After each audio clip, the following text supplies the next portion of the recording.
Okay, thank you, Ted. Thank you, Brandy. Thank you, Nasima. And thank each and every one of you for being here. I think I'm doing this right. Okay, that's kind of close enough. Okay. I'm going to ask you a couple of questions so I know who I'm speaking to. How many of you are already using Youngevity products? Raise your hand. Okay, 90% of you. All right. How many of you have heard me lecture live before? Okay, good, half. And so I do have to go a little slowly. Well, for those of you who haven't heard me speak live before, well, how many of you hear me on the radio? How many of you listen to me on the radio? Okay, good.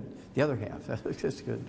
The thing that makes my view different on health is that I have a degree in agriculture from the University of Missouri. I'm a veterinarian from the University of Missouri, and I wrote the first paper on a mass die-off in America from pollution. It's never been written up before here in America, and I was lucky enough to run into that event and got it written up, and that would direct the rest of my scientific life. That was in 1962. Became a comparative pathologist, as Ted alluded to, and worked with Marlon Perkins from the old Mutual Omaha Wild Kingdom show. Some of you are old enough to remember that. He was before the crocodile hunter for you younger ones. Okay? And the thing that I was able to do in that project with Washington University in St. Louis was to do these autopsies on both humans and animals. In one project, I did over 20,000 autopsies on over 454 species of animals and 3,000 humans for comparison. There's over 10 million chemistries and that many slides with special stains. And the book that came out of it is 1,200 pages, and it's in the Smithsonian Institute as a national treasure. It will probably never be repeated because the expense today would be over $1 billion for that project.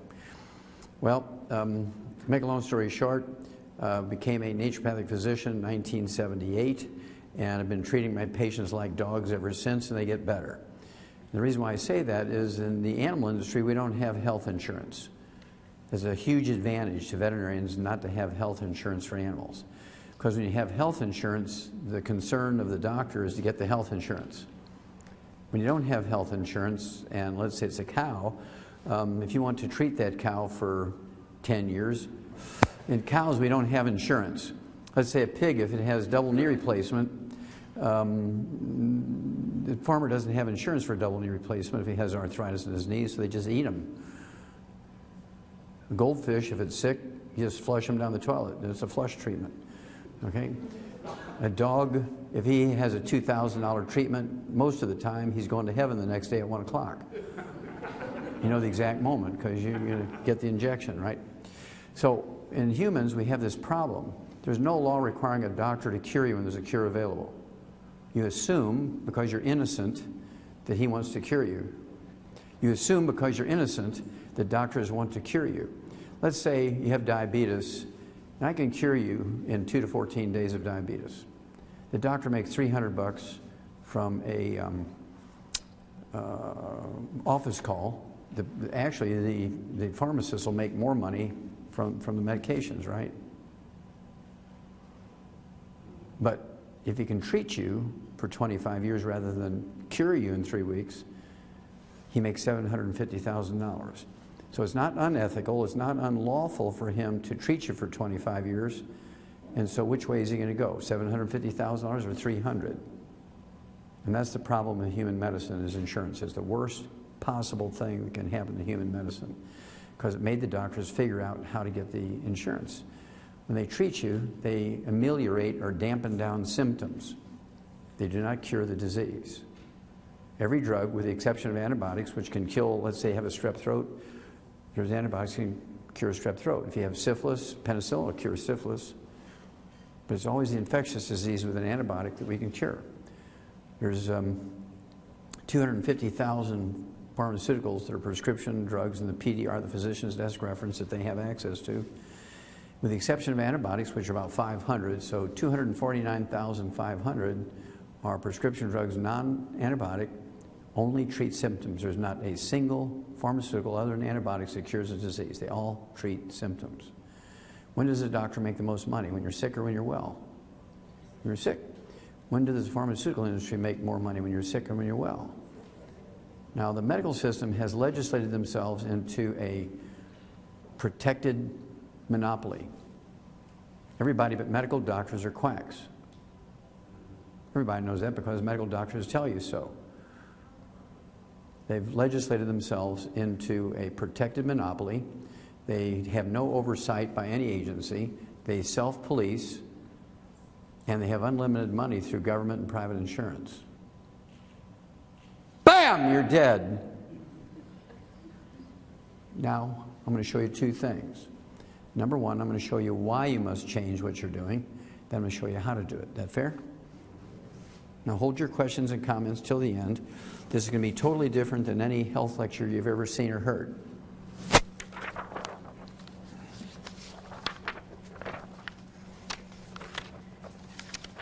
Now, how many of you guys and gals know or heard of a guy by the name of Benjamin Rush? Anybody know who Benjamin Rush was? Okay, a couple of guys in the back.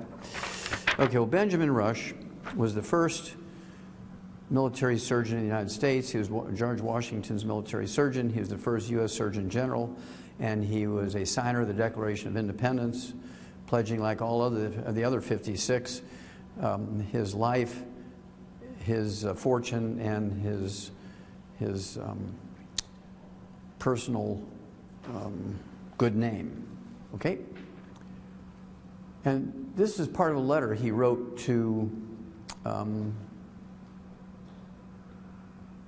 Benjamin Franklin and also the other writers of the Constitution, including Thomas Jefferson.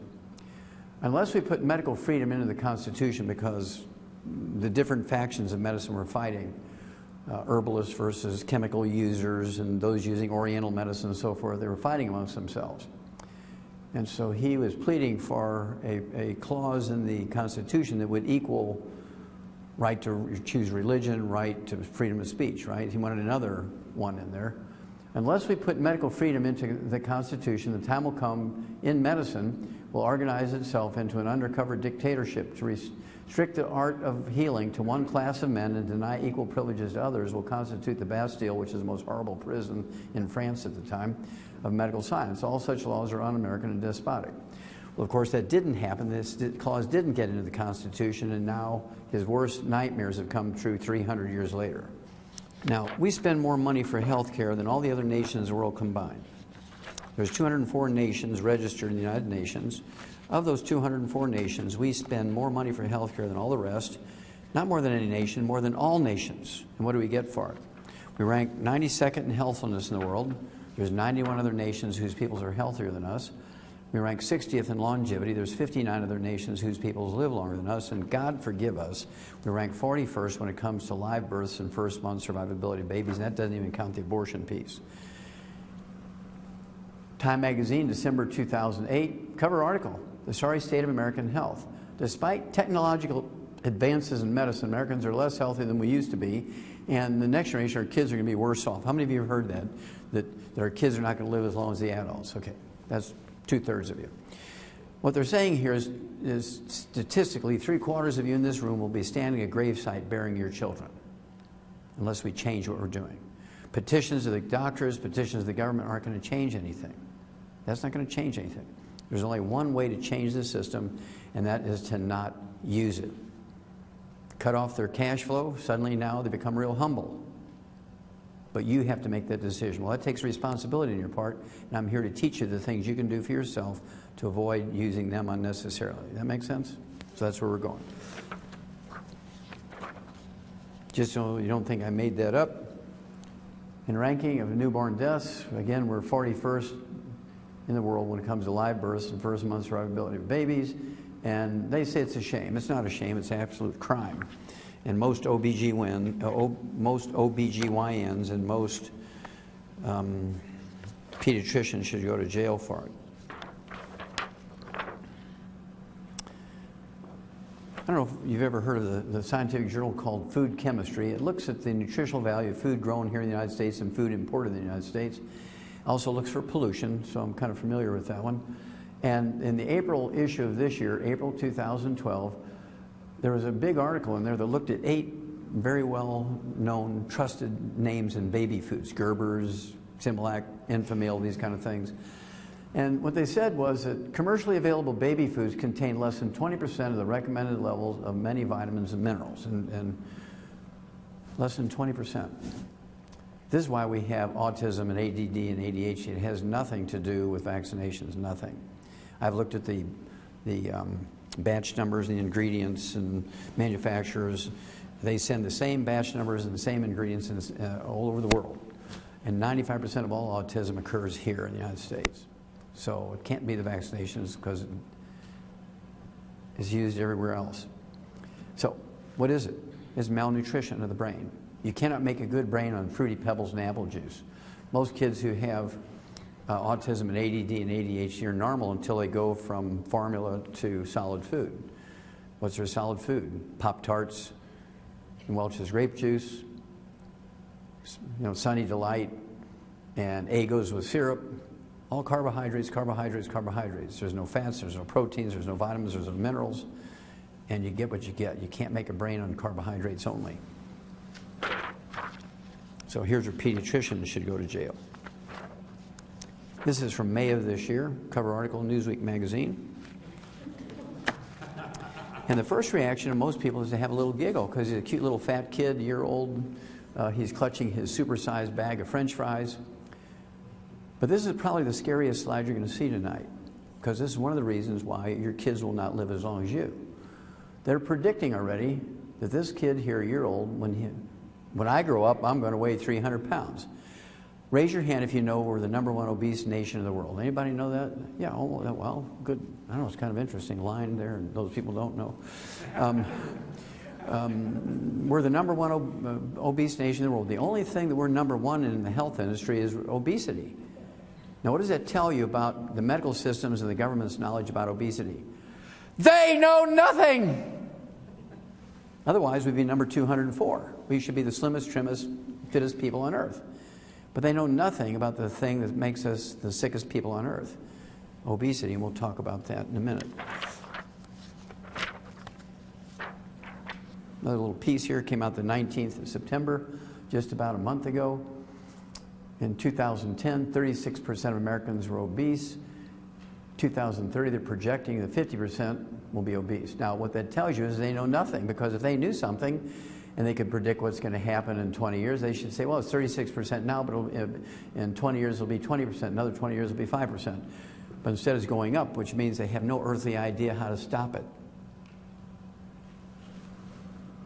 Some states like Mississippi, the most obese nation, or excuse me, the state in America, the most obese right now, they're going to be 66.7%, almost 67% obesity. 2/3 obesity is what they're projecting for. Same thing for Maryland, or Delaware, I guess it is Delaware, 64.7%, almost 65%. And then you're looking at South Carolina, 63%.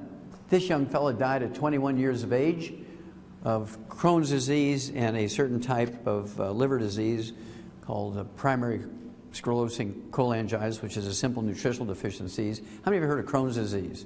Okay, Crohn's disease is a simple problem, very simple problem. They say it's an autoimmune thing, and he fought valiantly for 11 years, and then he died. All they do is give him prednisone and cortisone and tell him to eat, give up lettuce and stupid things like that, right? And he died at 21 years of age of complications of Crohn's disease and liver disease. All he had to do was go on a gluten-free diet. We'll talk more about that in a minute. Go on a gluten-free diet, take the 90 essential nutrients, and he'd live to be 121. But when it comes to these things, doctors are either very stupid or they're criminals, because if they know the answer and they choose to treat him rather than cure him, they should have cured him when he was 10 years old in 3 to 6 months. But if they're ignorant, that means they don't know what to do. If they know what to do and they choose to treat him for a long period of time for the money, that means they're criminals, right? And so I'll give them the benefit of the doubt and just say they're stupid, ignorant people. This came out October 11th, this month. Stroke rates increase amongst younger patients. It's happening in younger and younger and younger people now that are getting stroke. And there's many, many reasons for that, but the basic reason is there's 2 types of stroke. 85% of all strokes are caused by blood clots in the brain, thrombotic stroke. This is caused by a simple deficiency of the omega-3 essential fatty acids, or a ratio problem between omega-3, 6s, and 9s. Now I'll propose to you, I actually sued the FDA over this and prevailed in federal court, and I'll show you what to do to prevent strokes very simply. AARP, their monthly bulletin, American Association of Retired People. I'm glad to see so many young people in here because we got to start young, right? We can't wait till people, my doctor says I have 3 seconds to live. Can you save me with vitamins? Yeah. Okay. You'd be amazed at how many people I get like that. Oh, I heard your tape 20 years ago. I didn't do anything, and now I got 2 seconds to live. Can you help me? Okay.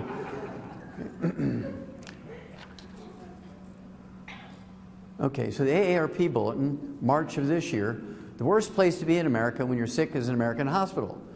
I took 2 pieces out of the body of the article, and one of which is the number of American patients who die each year from American hospital errors is equal to 4 jumbo jets crashing each week. That's about 1,200 to 1,500 people per week. How many of you would fly commercial airlines if you knew they killed 1,200 to 1,500 passengers every week? Nobody would fly! I must see my doctor. I must see my doctor.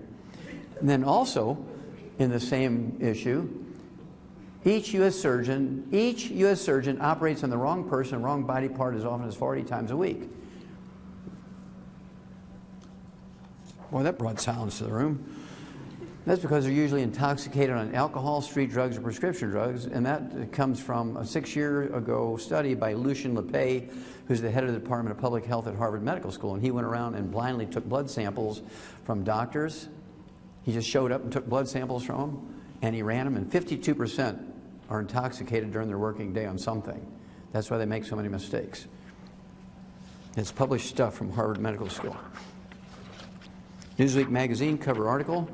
Why is that guy terrified?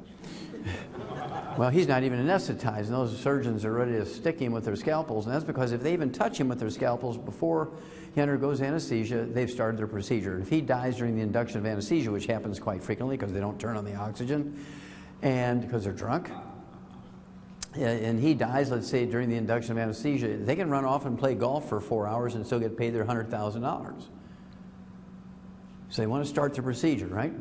Now, the one word that will save your life in a hospital is a 2-letter word that every 2-year-old knows. No! Whatever they tell you, you're going to respond by saying no. Now, what is that guy afraid of? I mean, this is a universal fear posture, right? It doesn't matter what language you speak. If you're doing this, you're afraid of something. Now, let's say you're in the hospital, you have 4th-stage cancer. It's gone to the regional lymph nodes, maybe gone from your colon to your lungs, you're in real trouble. They say, look, we've given you 4 rounds of chemotherapy, nothing seems to be working. But we have this new experimental drug coming out in a couple of weeks, and we want to try it on you. Your response should be, no! Because they know that it's not going to work on you. 97% of the time, chemotherapy doesn't work for cancer. That's published in the Journal of Oncology about 3 years ago. 97% of the time, chemotherapy is useless. But they got to give you something. It'll shrink the tumor a little bit, but you still die. Okay, now, so this experimental drug is going to be the same way. It's going to shrink the tumor a little bit, but you still die. And so what they're asking you to do is to let them use you as a guinea pig to see if just the injection of the drug kills you. Because they have to have 100 patients who will be injected with the drug, and they have to have less than 3 die from the drug itself before they prove it. So they're looking for the village idiot to say, okay, see if I'm the one you're going to kill. So what is he afraid of? Well, there's 7 physicians on the facing page, and I want you to look at their body language and their faces to see if they're coming to him as good Samaritans. They remind me of the Walking Dead series on TV. The doctors of the Walking Dead. And the reason why they're coming for him is he is the only one in the hospital with money. Everybody else is a Medicare patient. They don't have any money. They'll play hockey out there. They'll knock each other down because they want to be the one to get to him to get the money. These are not uncommon things. Usually Reader's Digest is a very chummy magazine with really great stories. You know, the dog drags a kid out of the fire in the house, and the 2-year-old calls 911 and saves grandma from a heart attack. But look at this cover article in 2007. June of 2007. Fatal hospital mistakes! Now, how common is that? Well, in 1999, I made one of my, I don't know, 30 or 36 CDs I have out there. And I have to admit, I used the title of a movie. How many of you have heard of the Ray Milland movie? Some of you are old enough to remember that old Ray Milland movie, Dial M for Murder. Dial M for, it's a great movie. And then it was remade here about 10 years ago or 15 years ago with Michael Douglas. It was called The Perfect Murder. The same storyline, just new technology and stuff to make it modern. But it was the same storyline. All I did was change it by one letter. Instead of saying Dial M for murder, I said Dial MD for murder. The doctors didn't like that. They just like went crazy. And in this CD, I read this stuff from this newspaper article. Each year in America, VA medical doctors make 3,000 mistakes, which cost the patient there a limb or an eye, or to stay in the hospital for another 6 months because of infections or whatever. And of those 3,000 mistakes that are inflicted on VA patients every year by VA doctors, the VA doctors kill 700 veterans that have escaped death at the hands of the enemy. So they come home to be treated by our doctors kill them. They come home to be treated by our doctors at the VA hospital, and each year the VA doctors kill 700 of our veterans that went out there to protect us. And the doctors get a walk. They never go to jail because they have a protected monopoly. They can kill, maim, rape, and burn with impunity, and they're untouchable.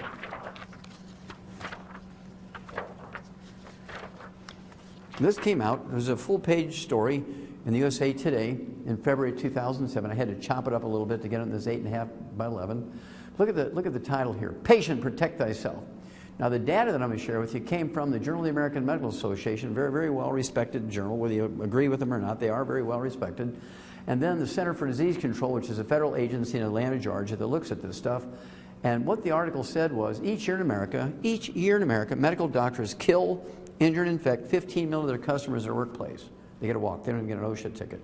Each year in America, medical doctors kill, injure, and infect 15 million of their customers at their workplace. 5.8 million in hospitals and 9.2 million in private offices and clinics. How many of you would fly commercial airlines if you knew that they killed, injured, and infected 15 million passengers every year? Nobody would fly. This is one of my favorites. Each year in America, medical doctors inflict 2 million infections on hospital patients. Of those 2 million infections, 90,000 die. They kill 90,000 people each year just from infections that they inflict on the patient. Now, how can that happen? Well, that's because they wear the same white coat, the same pantyhose, the same trousers, the same shoes from room to room to room, dragging pee, poop, blood, pus, snot, gunk, viruses, bacteria, everything you can think of. By contrast, in a pig barn, by federal law, you're required to disinfect your boots when you go from one pig pen to the next because you want to be dragging swine flu with you. We treat pigs better than we do people. We treat pigs in a barn better than we do people in a hospital. Now, I want you to think about this. If Iran were to ship over one of their intercontinental ballistic missiles, which they're always testing, with a WMD, a weapon of mass destruction, that was a biological weapon, a bioweapon with viruses and bacteria in it, that would kill 90,000 people. Let's say they lobbed that thing right into Minneapolis and killed 90,000 people in a couple of weeks or a month. What we do? Well, we declare war. We just go over there and flatten that country into rubble, kill a lot of people. You know, well, please say you're sorry. No, probably not. Would we sue them and say, we want some retribution? We want $1 million per person for every one you kill? Probably not. We declare war and we go kill them all. Well, here you have doctors that kill 90,000 every year, just simply because they don't wash their hands after they go potty. Yummy, yummy. Now, how can I say that? Well, this came out in August, about almost exactly 2 months ago. Tomorrow will be 2 months ago. One bacteria causes 30,000 deaths in hospitals every year. That's 1/3 of the 90,000, right? There's one bacteria, C. diff, it's Clostridium differentians, which is only found in human poop. It's a human poop bacteria. It's a human feces bacteria. It comes only from doctors and nurses not washing their hands patient to patient to patient. To show you how concerned they are about it, doctors, in 1993 there were 85,700 cases of C. diff infections in hospitals reported, and by 2010 it went up 400% to 346,800. Is it getting better or worse? Well, the numbers work. It's getting worse. So when do you say enough is enough? When do you get pissed off enough to say enough is enough? We're not going to use you guys anymore. Don't you think? Remember when that Toyota, there was 60 people got killed. 60 people got killed in was it 4 years or 5 years from Toyota's accelerator problem? 12 people a year. I mean, it was a big hoo-ha. I mean, everybody's suing for billions of dollars, front page stories. It was a mess. Here we have one trade in their workplace. They kill 90,000 from infections every year because they don't wash their hands after they go potty. Nobody cares. That's because they have a protected monopoly. Are you beginning to get a picture here? Now, this is another one of my favorites because I got some very famous examples to show you. Hospital care fatal for some patients. Well, that's kind of fatal, you know, vanilla. Results of Medicare study alarming. Well, that's alarming. Well, the study was done by the U.S. Department of Health and Human Services, Office of Inspector General. Office of Inspector General. Well, that's the auditor for Medicare. What they said was each month in America, medical doctors kill 15,000 Medicare patients with non-invasive procedures. Each month, medical doctors kill 15,000 Medicare patients from non-invasive procedures. How many of you fly commercial airlines if you knew they killed 15,000 seniors a month? Especially if you're a senior. I ain't going on that plane, man. I'm driving. Well, let's look at some famous people that they've killed who are seniors. How about Andy Rooney? Anybody remember Andy Rooney from 60 Minutes? Sunday afternoon, it's kind of a TV show. Well, he retired almost exactly a year ago. In October of last year, he retired. He's 92 years old, and he and his wife are going to run this world cruise. And so they decided they were going to go in for a physical in case they needed to take some medication with them. They didn't want to be out in the ocean for 6 months and have to go to some doctor in a foreign country that they didn't know and all that kind of stuff.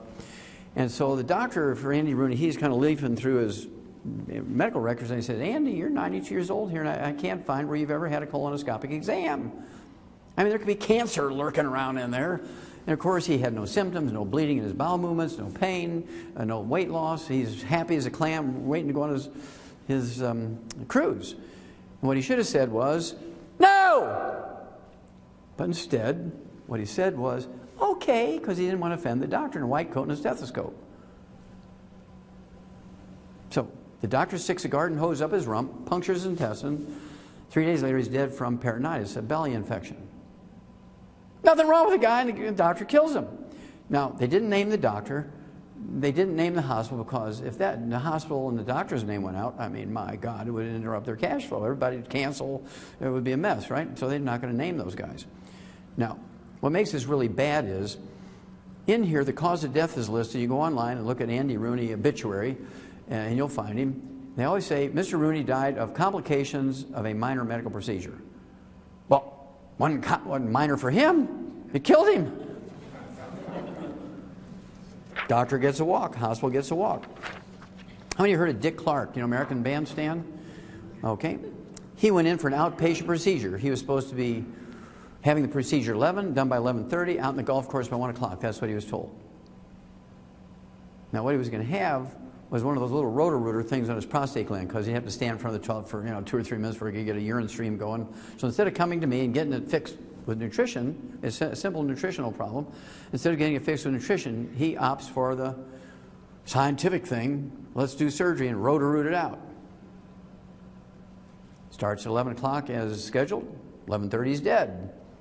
He died of a coronary thrombosis. That happens to 30,000 men each year within an hour after the procedure. Now, there's another 200,000 each year that have a stroke or a coronary thrombosis, but they don't die. 30,000 of them die every year from that procedure. I'll show you that fact in a minute. Now, how do you remember a guy by the name of Neil? Anybody remember Neil? I'll give you one more piece of the name. How about Neil Armstrong? How many remember Neil Armstrong? Our top astronaut, right? The first guy to step foot on the moon. He saved, single-handedly, he saved 2 NASA missions. Saved the spacecraft, saved 2 crews. It was a mess. That he saved NASA from a terrible disaster 2 times. So he's 82 years old. He goes in for his physical. They say, Neil, you're 82 years old. We've never seen a specimen like you. He's 82 years old. You're as fit as can be. That NASA program must be really great. But we did find one little thing we're concerned about. You have a a blocked artery. You got a 30% blockage in a coronary artery. Now, it's not dangerous now. You don't even have symptoms. No, I don't have any chest pain or anything. No angina. Okay, you're not breathless. No, I said, I can run 20 miles every day, no problem. Okay, well, you're fit now. And what we're proposing is we don't wait for 5 years until it's 70% blocked or 85% blocked. We don't wait until you have a heart attack in the middle of the night and you die on the way to the hospital. You're fit now, and all we want to do is go in there and put a stent in there, do a bypass, and you'll never have to worry about a heart attack. I mean, we're lucky we found it early. Yes, sir. Good naval airman. Let's go for it. Well, what did Neil die from? He didn't die of a heart attack. He died from complications resulting from cardiovascular procedures. See, the story was not all the wonderful things that Neil Armstrong did in his life. That was not the story. The headline should have been, "Doctors kill top astronaut." But since they have a protected monopoly, they killed him, and they're hiding. You don't know who the doctor was that killed him. But if it had been a successful thing, that it had this news conference and all the white coats and stethoscopes, and oh yeah, it was a very difficult thing, and we saved the astronaut, and how wonderful. My name is Dr. Solon. Here's my 800 number. You can call me for appointments. And it would have been a big hoo-ha, right? But since they killed him, they're not going to let you know who they are. Are you beginning to get a picture here?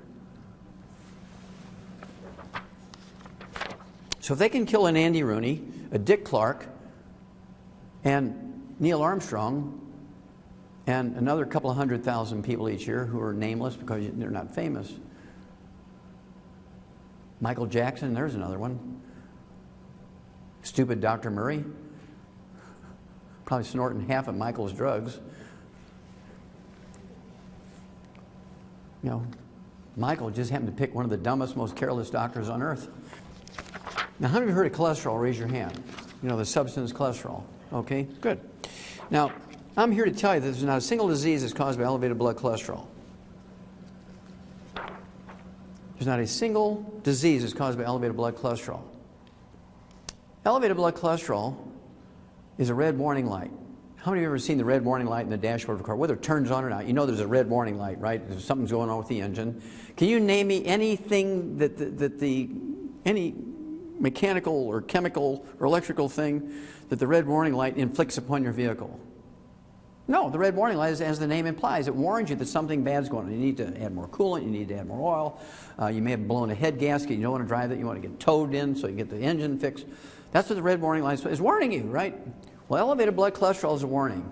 I wrote that up in 1971. It was published, it was like translated into 6 languages in a Danish pathology journal, Acta Pathologica, and it was a big thing. And I compared clogged arteries in vegans versus meat eaters. Vegans, of course, I think you're all young enough to know vegans are people who are vegetarians who eat nothing but grains, vegetables, fruits, and nuts, no animal products, and they believe that's a healthy thing. But I don't believe it's healthy. This is a political statement because they say, okay, well, one cow eats as much food as 50 people. If we're all eat stuff like cows, and get the cow out of the cycle, we can feed 50 more people, right? I mean, that's how vegans think. Well, a cow has 4 stomachs. You can't process grass the same way a cow does. You got 50,000 little helpers in there. I mean 50,000 individual organisms, 50,000 different species of individual organisms. You've got billions and billions and billions of little organisms there that do things that you don't have the capacity to do. So you can't live on pasture grass like a cow. So being a vegan is a political statement rather than a nutritional statement, right? So what he did, when you do 20,000 plus autopsies in all these different species and 3,000 humans, 10 million slides, 10 million chemistries, you can write a lot of articles, which I did, right? One of which was comparing the amount of clogging of the coronary arteries in vegans versus meat eaters. Guess who had the worst clogged arteries? Vegans. Because of poorly stored grains, the oils in the grains oxidize and turn into trans fatty acids, free radicals, which inflame the arteries and cause them to clog. Another thing that happens with vegans, they stir fry organic vegetables in extra virgin olive oil. Turns into trans fatty acids, inflames your arteries and clogs your arteries. Somebody lives on, the meat and potatoes guy, as long as he's not burning the meat. If he's eating his meat raw, you know, or medium rare, and having some baked potatoes, he won't get clogged arteries because there's no trans fatty acids in any of that. You're getting a picture here. So just because somebody says something's good, when you have to look at it and see if it really is. Well, again, cholesterol is not bad. If you have elevated blood cholesterol, the normal cholesterol for human beings, the normal range is 220 to 270. 220 to 270 is the normal range. And if you have a blood cholesterol without medication that's below 200, you have gluten intolerance because you can't absorb cholesterol. I've seen people with cholesterol at 60 and their doctors, man, you can eat 10 eggs a day and not worry about it. You got cholesterol 90, and man, you're lucky. No, you're dying because you have gluten intolerance. You can't absorb cholesterol, which is a very big, complicated molecule. Okay? So, FDA adds new safety information to statin drugs, cholesterol-lowering drugs. February 2012. Federal health officials are adding new safety warnings about the risk of statin drugs for memory loss, Alzheimer's disease, and elevated blood sugar. If you take statin drugs to lower your cholesterol for 10 years, and at the same time you're on a cholesterol-restricted diet, you're going to increase your risk of Alzheimer's disease by 100%. In other words, you're going to get Alzheimer's disease as predictable as gravity. I'll tell you why in a minute. Also, if you're on statin drugs to lower your cholesterol and you have a cholesterol-restricted diet for 10 years, you increase your risk of type 2 diabetes by 50%. What causes elevated blood cholesterol and triglycerides is it's a red warning light for diabetes, it's a red warning light for low thyroid, it's a red warning light for deficiencies of 6 different minerals. It in itself causes nothing.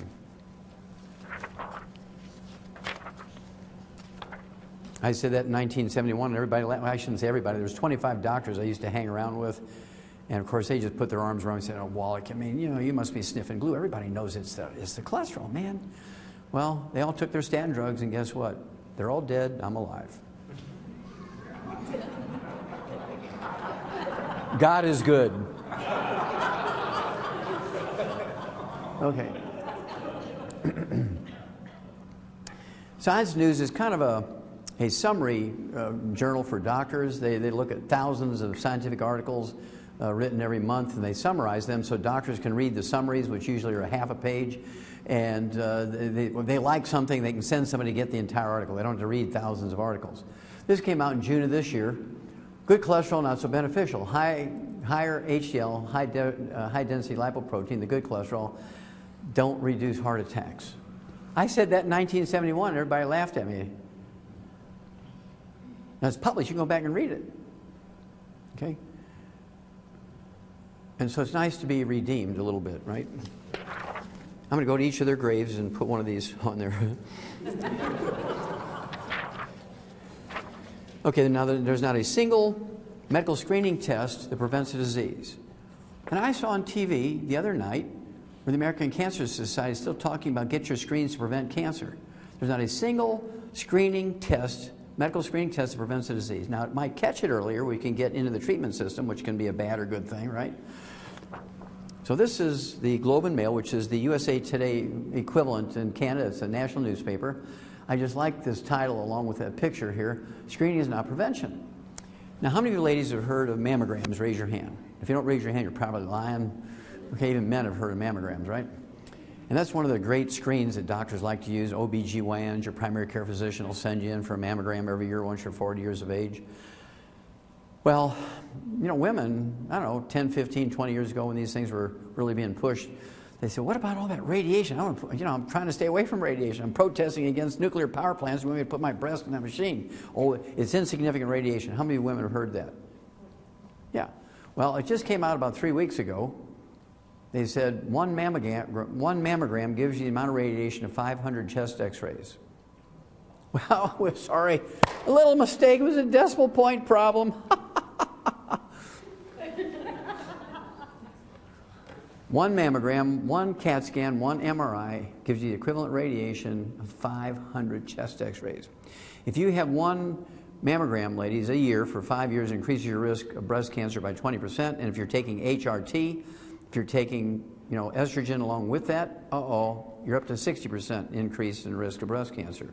If you're eating your meat cooked well done at the same time, It increases your risk of breast cancer by 462%. I'll actually show you that experiment was done. It was a 20-year study on the Nurses' Health Study by the University of South Carolina on 90,000 nurses over 20 years. Increases your risk of breast cancer by 462%. Now to see, does Susan G. Komen tell you that? No. So, next time your doctor says, look, it's time for you, I'm looking in here, you're beyond your year, you need to go get a mammogram. You should say, well, I don't think I want to do that. I'm concerned about the safety. And the doctor will say, well, I insist because I'm one responsible for your health and I don't want you to get breast cancer. Now, what he's really saying is, I don't want to give up my $400 I get kickback from the radiology laboratory, because radiology is one of the things that doctors get kickbacks on. If you get an ultrasound, they get $10. A mammogram, it's $400. They're happy about those things, right? Now, so what you're going to say, ladies, is this. Look, I'm concerned about safety. And if you can convince me it's safe, I'll do the mammogram. And here's what I want you to do. What I want you to do is put your testicles in the machine. And I want you to let me be the one to crank down on that plate until you groan a little bit. Ah. Then I want to be the one to yell to the guy standing behind the 2 inches of lead and say, hit it, Frank! And if you'll let me do those 3 things, I'll get the mammogram. And you know what that doctor's going to say? No! You can do your own self-examination at 10 o'clock in the morning on the 15th of every month, even if you're 10 years into menopause, and keep a log and map out your breast where all the little bumps and lumps are you've had all your life, you know, kind of thing. But suddenly now this little pea-sized knot that's been there forever is a little tender now. It never used to be tender. Go get a high-definition ultrasound. It'll actually give you more information than a mammogram. There's no radiation. Now, you guys don't get off easy. A federal panel now is discouraging PSA prostate screening. Why PSA risk might not be worth it, and this is where that 30,000 number came from. How do men fare after this surgery? Oops. Houston, we have a problem. Time magazine, Health and Science section, June 4th, 2012. Skip the PSA screen. Experts say PSA blood tests for prostate cancer don't save lives. Now, Warren Buffett was diagnosed with prostate cancer in April of this year, and he chose aggressive treatment, surgery, radiation, chemotherapy. Has anybody seen or heard of him in the last 6 months? Is he dead in the freezer waiting for the stock market to go right before they reveal his death? I mean, is he off recovering in some island someplace, or is he in a coma? Is he in a hospice? I mean, we don't know what's going on, right? But at any rate, this is his story. But the most important piece of the story when this was written up was this paragraph here. Richard Ablin, the scientist who discovered the PSA test, calls the testing's widespread use a public health disaster because it gives a 98% false positive, gives the doctors permission to kill you. Prostate cancer does not kill anybody. If you have prostate cancer and you die, it's always from the treatment. It never goes to your liver, your lungs, your brain. It never kills you. It goes regionally. It'll go into your pelvic bones, your lumbar vertebrae, and your leg bones, but that's it. Probably 90% of all men who die over the age of 85 have prostate cancer. It's usually the size of the head of a pin, never left the prostate gland, but the PSA test is like 100 instead of below 5 like it's supposed to be. Oh my God. You got to get treatment here. You're dead. Now, doctors have become pre-grave robbers. I got a couple more of these, then you'll understand where doctors are coming from, and then I'll tell you what to do for it, okay? I got a few more to show you. A couple more categories here. Medicare cost for hospice is up 70% every year. 70%, 70%, 70%. How much does it cost to stick your finger in somebody's carotid artery to see if they're dead? You don't need a lot of technology there, right? And so why would hospice go up 70% every year? Well, here's why. Doctors become pre-grave robbers. Let's say you're in a hospice. Let's say it's Grandma Daisy. Grandma Daisy's in a hospice. And she's got stage 4 colon cancer has gone to her brain. She's in a coma. She's being fed IV, and the doctor calls for a conference. The immediate family, they're at the hospice, and they're all, their tears coming down, looking at Grandma Daisy there. She's kind of gonzo. She's in a coma because of this cancer's gone from her colon to her brain. The doctor's saying, look, we can pull the plug. She'll be dead in 3 days. But I recommend we kind of do what we can to keep her going here, and I want you to sign a paper allowing us to resuscitate her if she has cardiac arrest, because there's this new drug coming along, and it might just help her. Of course, the instinct is to want to grasp onto that last straw, right? And, yeah, well, let's go for it. You know, we got insurance, it'll pay for it. And so everybody, especially, invariably, it's the biggest guy in the family. You know, the grandson who's 7 foot tall, tight end, you know, weighs 300 pounds and can kill you with a look, right? And he looks at the doctor and says, whatever Grandma Daisy needs, she gets, right? And the doctor, oh, yes, sir. Grandma Daisy was the best. She ironed our underwear. She made all our food from scratch, nothing ever canned or frozen. She was the best. Whatever Grandma Daisy needs, she gets. And as he's walking out the door, whatever Grandma Daisy, don't forget, she gets the best. Yeah, oh, yes, sir. Well, as soon as everybody signs a paper and they've left the room, this doctor, this hospice doctor, is on the internet calling all his golf buddies. I checked out Grandma Daisy here, and she's got $300,000 left in all her accounts between Medicare, her private insurance, and everything, and her supplements. She's got $300,000. They're there in a heartbeat. They give her a hysterectomy, double mastectomy. They'll do a double hip replacement, double knee replacement, cataract surgeries. If she has one tooth, they'll yank that, do an upper and lower dentures, and then they put implants in her middle ear because she was deaf. And then they pull the plug, say, oh, they call them, say, oh, Grandma Daisy had a turn for the worse and she died, but only after they get the money. So what I want you to do is have hospice at home. Medicare will pay for hospice at home. Everybody comes there that needs to come there and do whatever's necessary, give her better thing, but you have some control here. You let her have her dog in her bed with her. You let the grandkids sleep with her if they want. She can have a gallon of ice cream every night if she wants. You can't give Grandma Daisy ice cream in a hospice. She's dying. You can't let the grandkids come in. She's in intensive care. You can't let grandkids come in to give Grandma Daisy a hug. You see the difference here? Why do you want the people you love dying by themselves when the nurses are all chasing the doctors around in the library at night? After all, that's where the plush chairs are, right?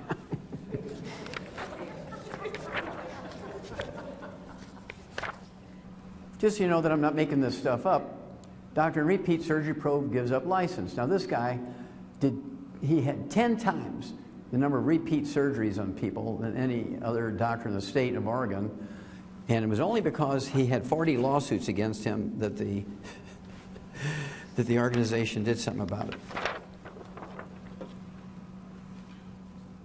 This came out on September 7th of this year.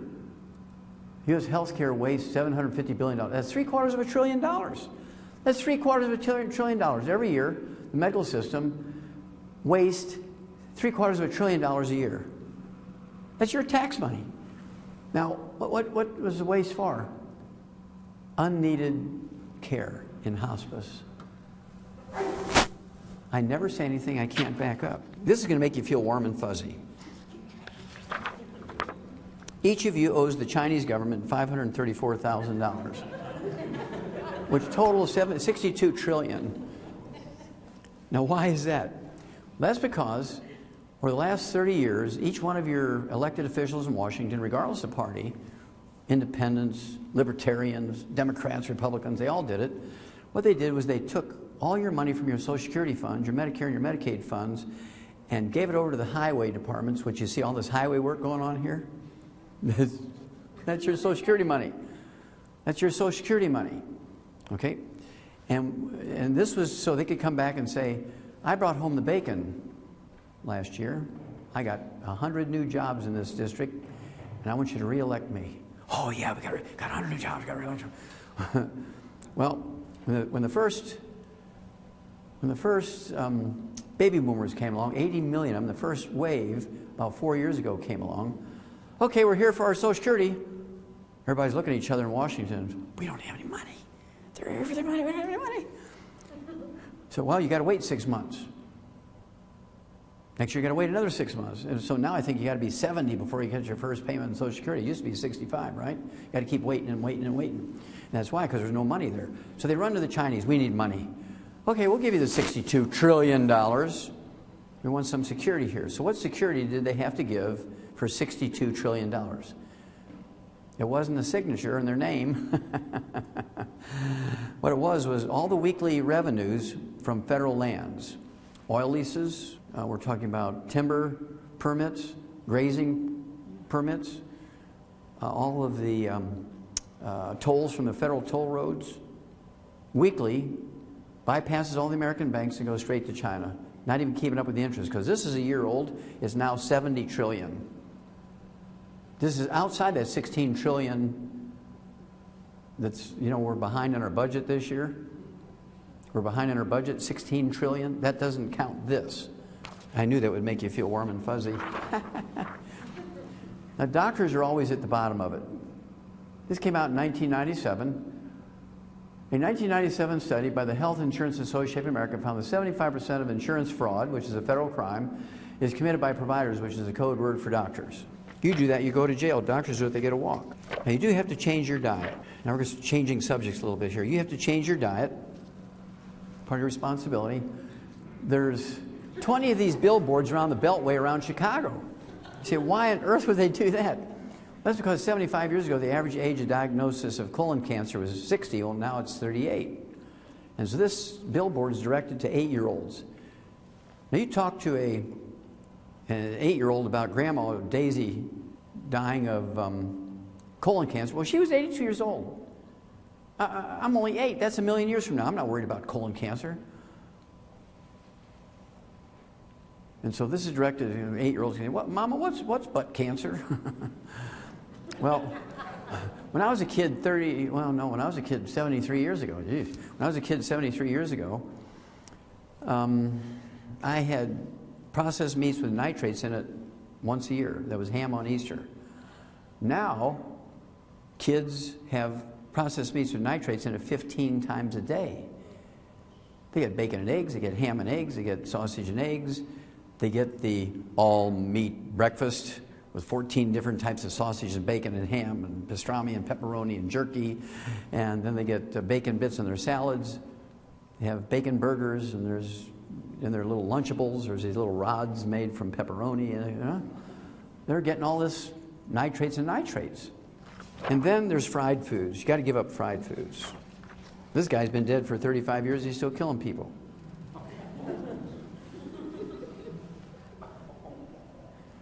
Now, you can eat safely at these places. You can eat safely at McDonald's. You can eat safely at KFC, but you got to be very restricted on what you pick. In KFC, you can only eat the KRC, Kentucky Roasted Chicken, and their salad bar. That's it. Nothing else in there is safe. Same way with McDonald's. When I go to McDonald's, I do that 2 or 3 times a week because I'm on the road. I only eat their Angus burgers. I get the Swiss mushroom one. No mayonnaise, no bun. I have them add lettuce, pickles, tomatoes. And so I'm having a little piece of meat and I'm having a little salad with no dressing or anything on it. I do get their mild salsa. Tear a little packet, put the mild salsa on there. And then I'll drink their wild berry smoothies, and I will have their parfaits, which is a little yogurt that has blueberries and strawberries in it. That's the only 3 things I'll eat at McDonald's. But it's very sad. Going to McDonald's as often as I do, I'll always see grandmothers and grandfathers. They're like in their 70s and 80s. Here's a little kid in a high chair, 2, 3 years old, and he's smashing potatoes and doing the things that little kids do in high chairs. And here's Grandma with the chicken McNuggets, and she's always ripping the skin off the chicken McNuggets. See, little Frankie, watch Grandma, goody goody, nom nom nom nom, good for you. Here, and he's eating all these little skins of the chicken McNuggets. So when I do an autopsy on a kid 12 years old who dies of leukemia, I don't put cause of death as leukemia. You have to have a cause of death. I always put Grandma. Because Grandma's the one that gave him permission to eat the fried foods that gave him leukemia. Now, how many of you have a dog? Anybody in here have a dog? Okay, good. You haven't eaten them yet. Now, we've spent $100 billion over the last 60 years on dog food. We've done research on dog food for $100 billion over the last 60 years. What do we get for that? Well, we've tripled the lifespan of dogs. 6 years ago, an old dog was 8 years old. Today, an old dog is 25. Also, we've eliminated 900 different diseases in dogs that still plague humans. And all the dog food industry wants is The next time you get your next dog, you'll use that same, well, that dog food was really good, and a little Lucky here lived to be 25 years old, and so I'm going to get that same dog food. So that's why they spent the $100 billion to make sure you would continue to use their branded dog food. Now, a couple of questions here. They make dog food for toy dogs under 10 pounds of body weight. If you've ever bought dog food, you know this. They have dog food for toy dogs under 20 pounds of body weight. They have dog food for medium-sized dogs, 35 to 50 pounds. They have dog food for large breeds between 50 and 100 pounds. They have dog food for giant breeds over 100 pounds. That's so every mouthful is perfect dosage-wise. By contrast, when you look at whether it's nutritional supplements or if it's cough medicine or prescription drugs, the age is 12. This is for somebody under age 12. This is for somebody over age 12. How, an adult over age 12. How many have read those? It's on the over-the-counter stuff. Yeah, it's everything. Well, I know little kids that are 12 years old.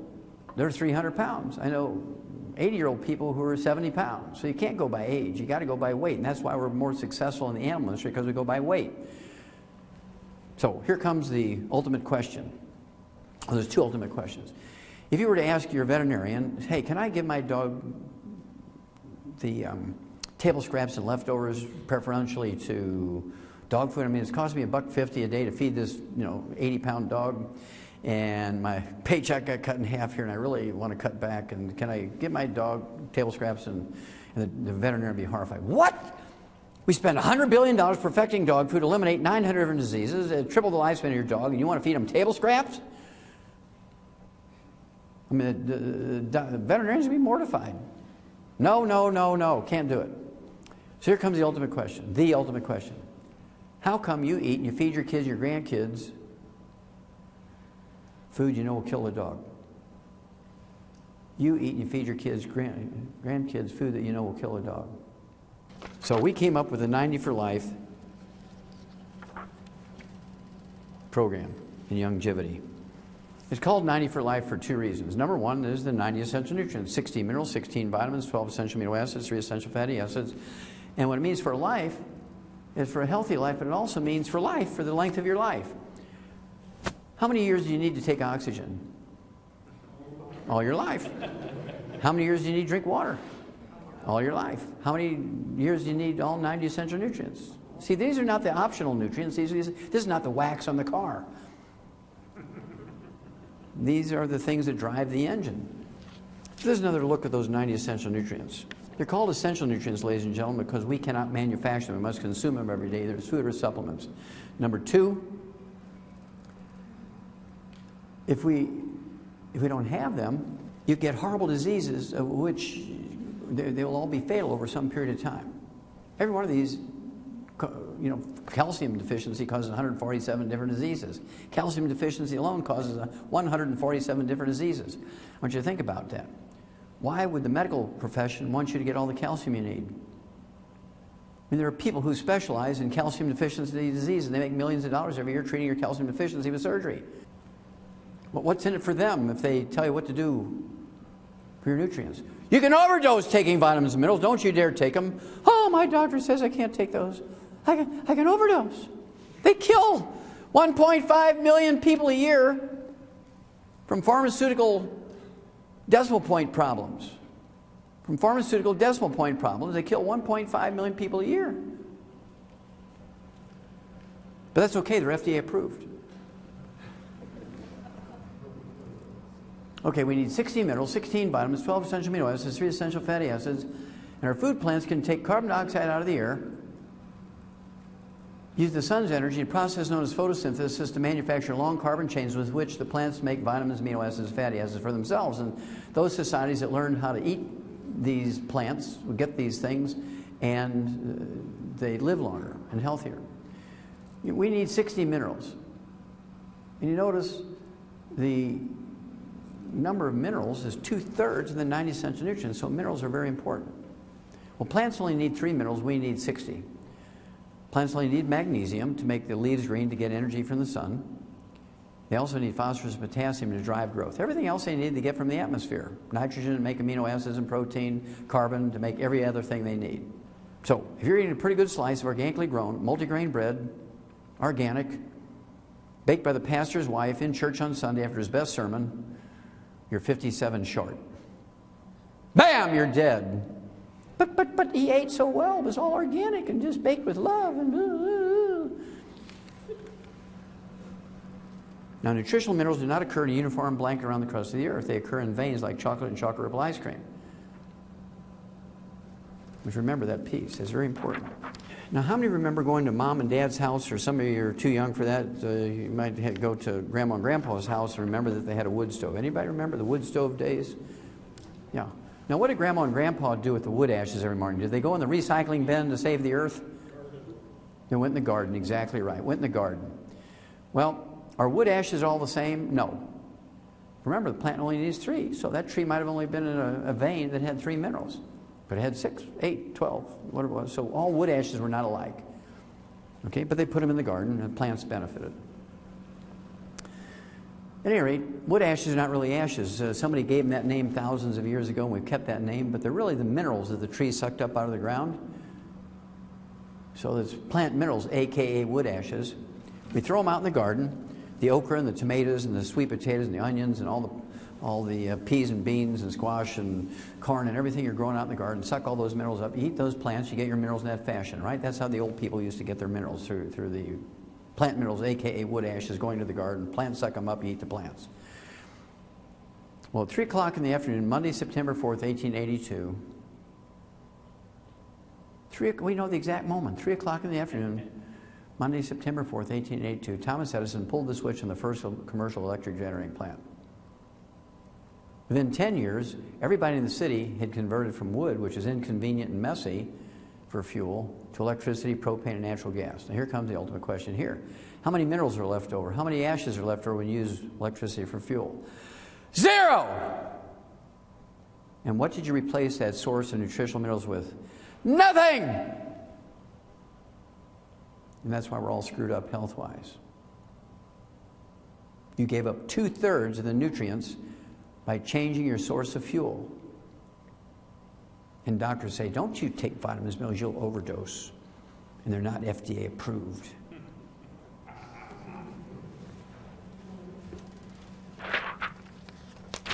Well, this is a cornfield from western Nebraska. I want you to look at the uniformity of those rows of corn. Look at the uniformity there. Every ear, every leaf, every stalk is exactly the same. Same genetic background. I mean, it's a miracle to behold. Well, I can guarantee a couple of things just by looking at that field. I know there's at least 3 minerals there, because you'd have empty patches there if they were missing any one of the 3, magnesium, phosphorus, potassium, right? So you know there's at least that. But can you, without a $2,500 analysis of each ear of corn, can you tell me which row has 6 minerals, which row has 8 minerals, which row has 12, and which row has 22? You can't tell.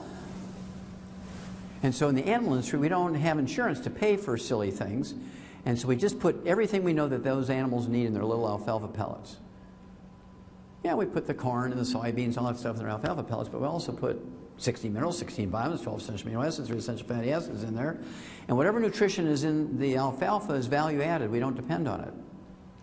But I saw out here in the auditorium, or that gymnasium, you know, I'm sure they use it for lunchroom too. On that far wall, there's the 4-food plate.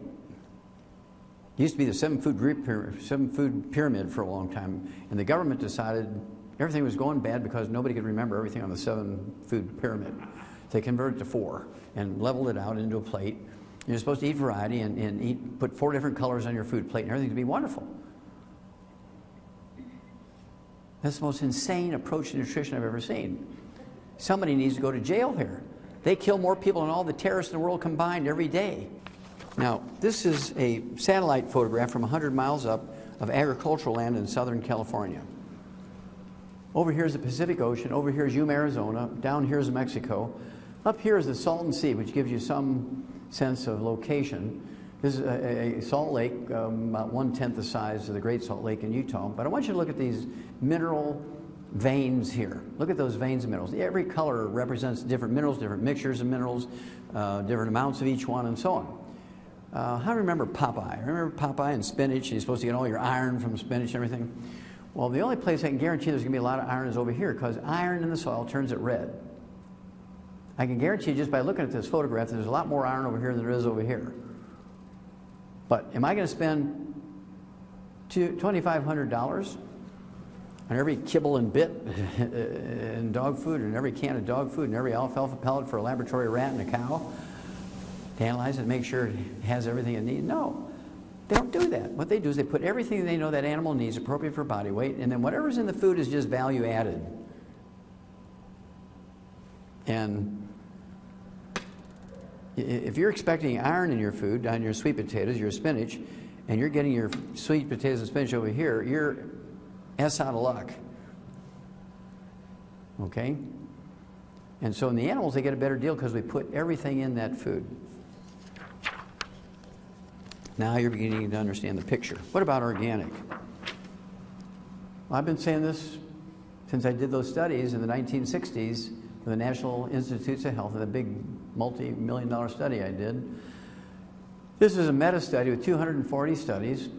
Study sees no nutritional edge in organics. Now, people who grow organics and people who sell organics will lie to you. There's more nutrition in organic food. That's a lie.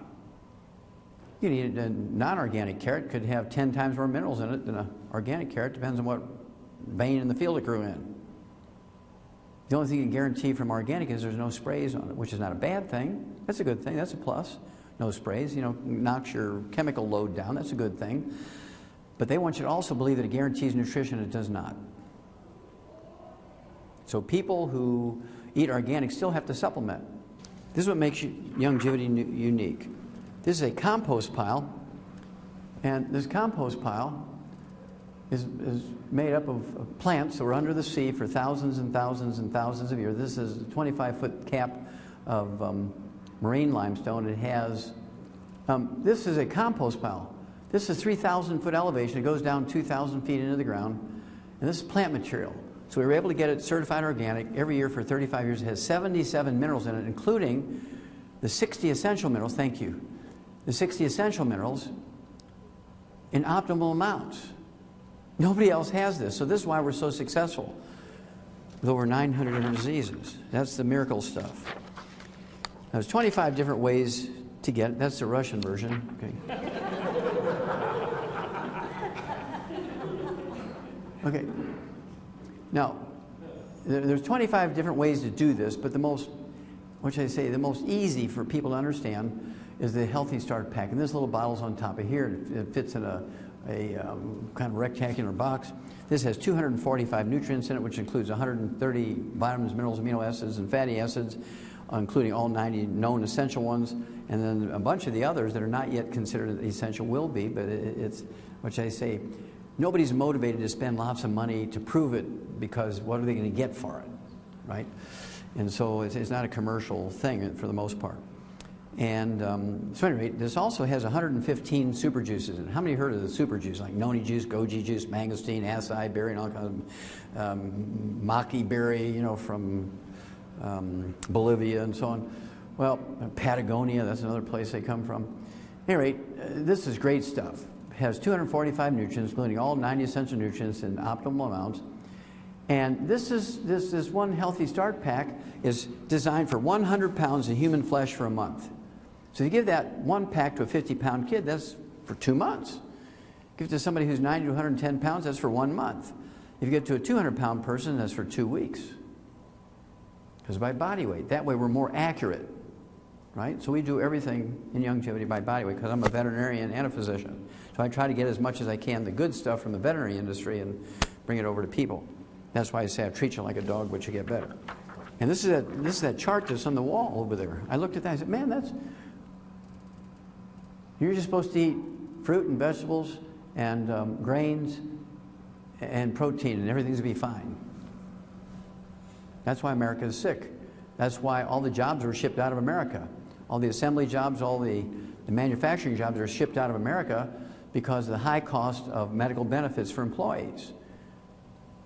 Now, how many are you old enough to remember the 1962 presidential election? Anybody remember that in here? 3 or 4 people are old enough. Okay, yeah. Well, there was a 3-way race between old Bush 41, Ross Perot, and Billy Clinton. It was a 3-way race. The only thing I can remember from that campaign where they all three were running, and they were only different by like 3 points. Billy Clinton won the presidency with 32% of the vote. Now in Europe, in England, they would have had a runoff between the top two guys. It would have been a runoff between Billy Clinton and old Bush. But Ross Perot had just about as many votes as everybody else. It was very close. Kind of interesting race. But the only thing I remember from the campaign was Ross Perot was the biggest cartoon character because he has huge ears, the Texas accent. All they showed was a Texas hat and ears sticking out of it, and that was Ross Perot's picture, right? Great cartoon stuff. But anyway, what he said was, if anybody signs NAFTA, you're going to hear this giant sucking sound as all the jobs leave America. Remember that, Ted? Yeah. Everybody said, that guy's an idiot. What do you mean all the jobs are going to leave America? Where are they going? Well, as soon as Billy Clinton signed NAFTA, like in his first week as president, boy, he signed that. This is going to be the greatest thing. It gave permission for all the publicly traded corporations to leave the country and take the jobs with them. They started building infrastructures in these foreign countries. As soon as the infrastructure was built, all the jobs started going away. That's because they don't have the need or the requirement for health care benefits in those foreign countries. Now, what is a publicly traded company built for? Profit. For who? Profit for who? The shareholders, the owner of the company. Is there any law, moral or legislative law, requiring a publicly traded company to hire an employee? No such law. So they took all the manufacturing jobs outside of this country because nobody else has requirements for health benefits other than America. And doctors are protected monopoly. They just raise the price. Oh, we need more money. I mean, the medical costs are going up. We need more money. Medical costs are going up. Because you can't go to a second person. You can't go get a competing bid. For a roof, you go to 3 or 4 or 5 or 6 different people. You can, compare quality with money. You can't do that with a doctor because every doctor is going to say the same thing. The only difference between the doctors is one may kill more than another. That's it. And since there's no requirement for them to post that, you can't tell by looking at them. The nicest looking guy, that's the one that kills the most. So this is that 4-food group plate. Grilled chicken breast, steamed vegetables, some berries there with some Auric points, a lot of great organic rice and millet. I can guarantee you a couple of things about looking at that plate. Number one, there's 4 minerals in there. I can guarantee 4 minerals. There's some sulfur in the chicken breast because it's required for the essential amino acids. It has to have some sulfur, methionine, cysteine. I can also guarantee there's some magnesium there because that's what makes that broccoli green, right? Everything else, all the other plant materials have magnesium, phosphorus, potassium. They might not have any magnesium in here. The only magnesium in that plant may have only been in the leaves. So, but there's some magnesium here, so there's 4 minerals. Sulfur, magnesium, phosphorus, potassium. That's all I can guarantee. There's some beta-carotene in the carrots. There's some Auric points, antioxidants in the berries there. Maybe some listeria in the cantaloupe. Kill you. And so the only way to guarantee you're going to get all 90 essential nutrients is to supplement. You supplement, again, your vegetables, your proteins, your fats, which they didn't put in the other side. They said carbohydrates, or they said grains. What they said was grains, but they left out the fats piece, so I added the fats. You'll see in a moment why. And then fruits and berries. But the only way to guarantee you're going to get everything you need there is the 90. 16 minerals, 16 vitamins, 12 essential amino acids, 3 essential fatty acids. You must supplement every day like we do for dogs and cats and chickens and turkeys and ducks and sheep and pigs and horses and so on. Now, how many of you were born between 1946 and 1964? Raise your hand. Okay, good. That's half the people in the room.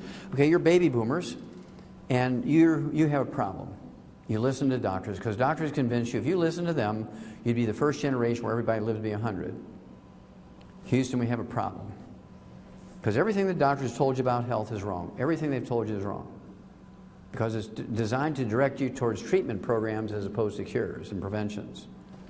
So, about 3 years ago, my wife and I came up with our most recent book. We got a couple of more in the pipeline here coming out for next year. But 3 years ago, we came out with Immortality, and we looked at the top 20 longevity cultures on Earth that were written up by the National Geographic. We had 60 years worth of National Geographics looking for this stuff, right? We did this in a 10-year period, and we went to 4 of these cultures and countries. We went to the internet and books and reference materials for the others. And what we did was look at the agricultural departments, the anthropology departments, and looked at everything they ate, how many calories they took in, their average lifespan, all that kind of stuff, right? Now, it's interesting to me that out of the top 20 longevity cultures, and not a single first world country or industrialized nation, all of the top 20 longevity cultures are third world cultures are illiterate. No doctors, no hospitals, no clinics, no pharmacies, no private or government insurance. I mean, if you were to put a piece of paper all in a gymnasium out there with all the assets of each country without the name of the country, you would not go to the top 20 longevity cultures on earth because they don't have anything that you think of as being important for health. No doctors, no ambulance service, no 911. I mean, come on, man. No pharmaceuticals, no hospitals, no clinics. They have no utilities. That should begin to ring a bell. They have no utilities, and their common fuel is wood. And by dumb luck, all the trees that they use for fuel grow in a place that has all 60 essential minerals. And they put those plant minerals, a.k.a. wood ash, with all 60 essential minerals in their gardens, and their okra, and their peas, and their sweet potatoes, and they eat them, and they get all the nutrients. You see, it's not technology or good genes that make them live the longest. They're getting the basic raw materials to maintain themselves. And we give you all this information in this book. I mean, this book should be a revelation to people. Okay, it has 90 essential nutrients, and they all come from different ecosystems: islands, mountains, deserts, tropical forests. So we show you how all these different cultures get their 90 essential nutrients. They all live on a calorie-restricted diet. How many of you have ever heard of the calorie-restricted diet thing? Okay, a few of you. Well, there's a science on calorie restriction where if you eat a perfect diet biochemically, you have all the vitamins and minerals and amino acids and fatty acids, an optimal amount for your weight, and you cut your calories in half and maintain that perfect biochemical piece, it'll double your lifespan. There's no doubt about it. Now, these people are illiterate. They don't have any books. If you gave them a book on the calorie-restricted diet, they just look at pretty pictures. If there's no pictures in there, they use the book for fuel, right? They can't read. And so why would they all be on a calorie-restricted diet? Because they're so poor they can only afford 900 calories a day. They're hanging on by their fingernails from a calorie standpoint. Yet they work 12 hours a day, 6 days a week, because they have perfect source of minerals, 2/3 of their essential nutrients. Americans take in 2,800 calories to 3,200 calories, 3 times what these people take in, and our diet sucks. Now, they don't get any bad things. It's not that they wouldn't eat these things if they're there. But by default, nobody's going to build a drive-through for 3 guys on a burro. There's no cars, no roads. And so, by default, they're not getting fried foods and processed meats with nitrates and nitrites in it, and they're not getting any carbonated drinks. Okay? And then they do get 20 times to 50 times the antioxidants we do. They have 20 times to 50 times the antioxidants we do. Americans take in 1,500 ORAC points. ORAC is an acronym or an abbreviation for oxygen radical absorption capacity, which is a measurement of how many free radicals being neutralized by the antioxidants in a food or a supplement. That's the U.S. Department of Agriculture measurement. And what they're doing is tracking it. They test how many ORAC points you take in. They say, okay, people taking in 100,000 ORAC points every day don't get cancer. That's what they're looking for, some number like that, right? That's why they're doing that. Well, Americans take in 1,500 ORAC points a day, 1,500, and these third world cultures take in 20,000 to 50,000 a day. Okay, they're getting like 15 to 20 times what we take in, or more, maybe 40 times in some cases. So, these are things that we thought were important. Okay, now if you just take the antioxidant piece, that's 1/25 of the recipe, and you'll still die at 68 to 72. Just taking a super juice will make you live 30 seconds longer. You need the other 24 pieces of the recipe too, particularly the 2/3, which are the minerals, right? Let's look at billionaires. Billionaires are billionaires because they have a net worth of at least $1 billion. Now, Forbes magazine looked at them, and I've been after them for like 10 years. Is there any studies on what kills billionaires? No, for years and years and years. Finally, in 2004, they came out with a study, so I take a little bit of credit for nudging them for 10 years to do that. What kills billionaires? And they say billionaires are killed by the same unglamorous things that kill everybody else: stroke, heart attacks, diabetes, obesity, cancer, kidney failure, suicide. All the stuff that kills everybody else kills billionaires, right? The average lifespan of billionaires by 2004 was 78. Well, the average lifespan of a falling down red wine drunk in Minneapolis is 75. You don't gain a whole lot in longevity by being a billionaire. And then I want you to think about it. There's not, as of 2004, there had never been a billionaire that lived to be 100. Now think about it. How many of you have ever seen these newspaper reports, birthdays or death certificates or deaths of people who are 110, 120 kind of thing? Has anybody ever seen a white Harvard doctor live to be 100 in the newspaper? No. They're always a little old black lady in East Texas, in Panhandle of Florida, in Louisiana, West Virginia, in the mountains someplace, in the swamps of Louisiana, because they have no utilities. And by dumb luck, the trees they're using for fuel have the 60 essential minerals in it. And all the people with high technology die younger. Well, they didn't like that. So they made them redo it, and in March of 2011, they redid it. Forbes magazine redid it in March of 2011. And they said there's still not been a billionaire that lived to be 100, but the average lifespan did change. It went from 78 in 2004 to 66 in 2011. They lost 12 years of average lifespan following the doctor's instructions. Now, the peak of American longevity occurred 20 years ago and has been dropping at an ever-accelerating rate since then. Women used to live 10 years longer than men. Well, now it's only 3 years longer than men. They're predicting within another 10 years, women and men will die at the same age on the average. Now, what's going on here? That's because baby boomers have depended on technology. They weren't getting the nutrition, and it's starting to show up now. Now, here's a guy, intelligent as you can get, iPod, iPad, iPhone. This guy was a genius in marketing. He was a genius in electronics and computers. I mean, you've got to give this guy credit. But when it came to health, he was an idiot.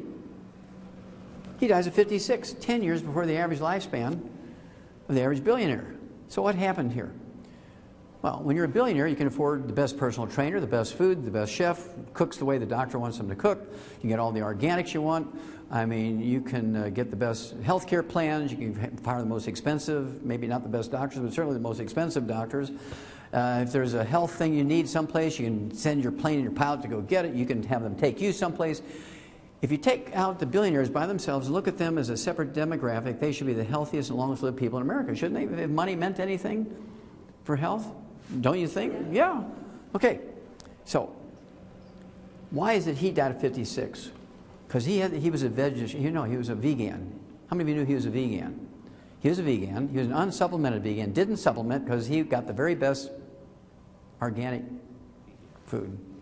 He was a vegan.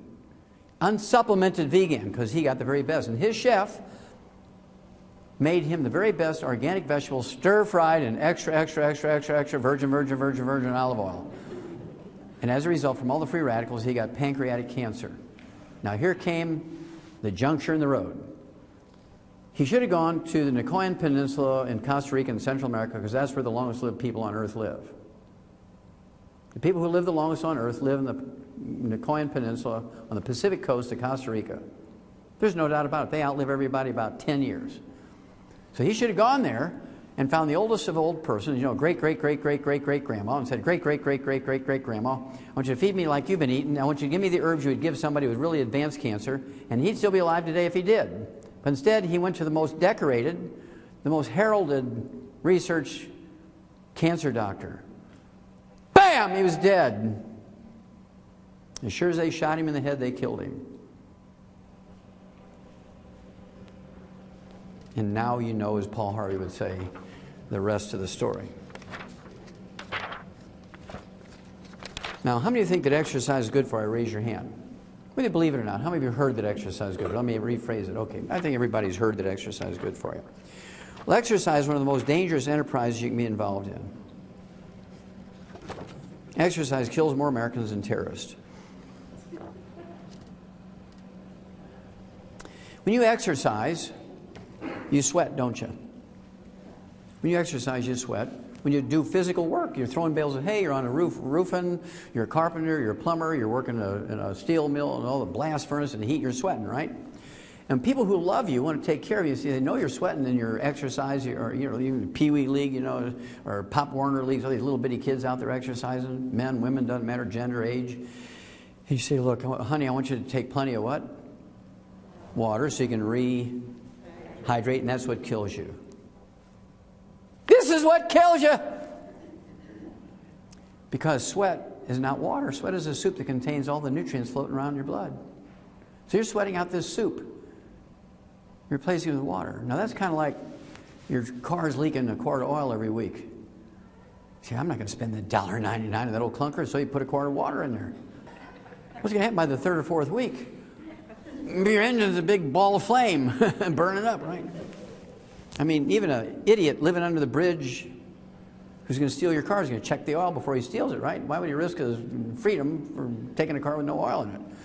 Okay, so it's problematic. As a result, when you take all professional athletes together, all sports, the average lifespan is 62. You take football players only. This just came out 2 years ago. I actually have the papers if you want me to prove it. The average lifespan of professional football players is 51. And with the exception of 3 black guys from the old Negro Baseball League days back in the 1920s, there's never been a professional athlete ever lived to be 100. There's never been a billionaire lived to be 100. So all the things that you think of as being important for health and longevity aren't real. I speak for hours on athletics. I deal with professional teams and Olympic teams and so on. But let me just show you this. You've all heard of ACL injuries and cartilage injuries and tendon injuries and muscle things. These guys get $10 million a game, and this is what happens to them. I mean, they're supposed to be the fit of the fittest. They're drinking water or Gatorade. If they're drinking Gatorade, they're 88 sharp. If they're drinking water, they're 100 sharp, 90 sharp. I want you to look at my left hand. My left hand is the nutritional reserves in the body. And here you are, you're sweating, working out, whatever you're doing, you're sweating, and you're drinking water. What's happening to your nutritional reserves? They're going down because you're replacing soup with water, right? You reach a point at which your tendons can't maintain themselves and they break down. You go a little farther, your cartilage starts shredding. Go a little farther, you get diabetes and heart disease. Go a little farther, bam, you're dead. And now again, you know the rest of the story. I love water. We sell water. But I put a lot of things in it.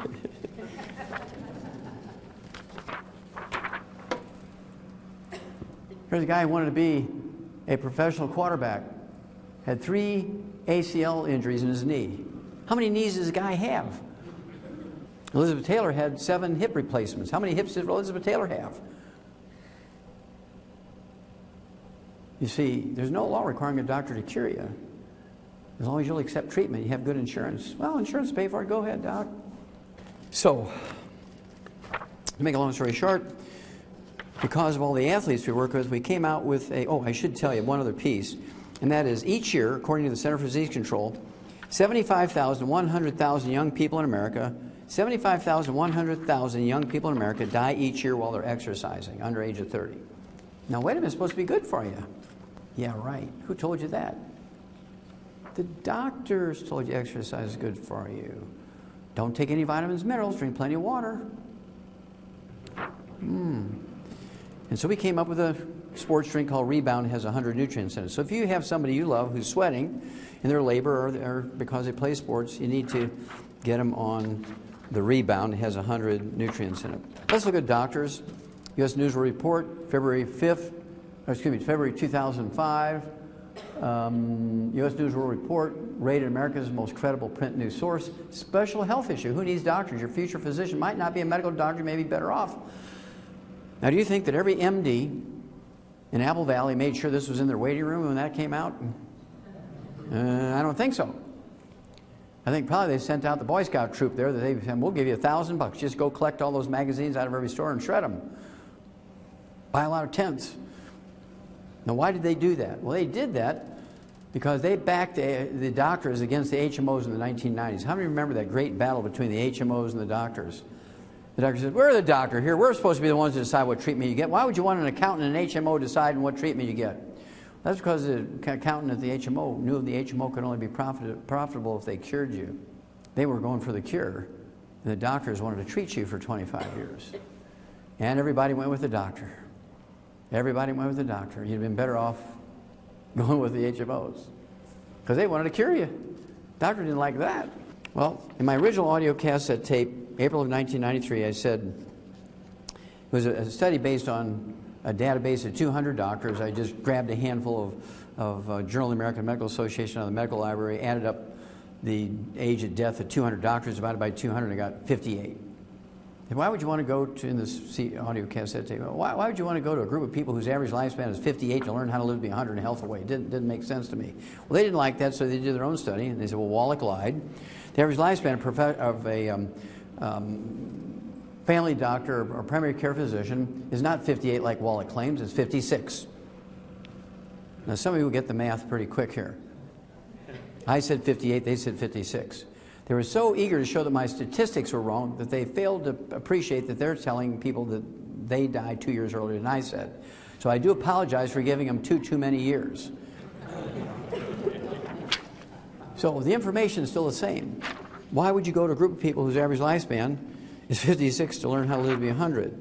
This fellow here, Socrates, a great international soccer player, is also a cardiologist. He was a cardiologist. My wife loved this guy just because he's a good-looking young man. My wife's 70 years old, and she said, I'm a cougar.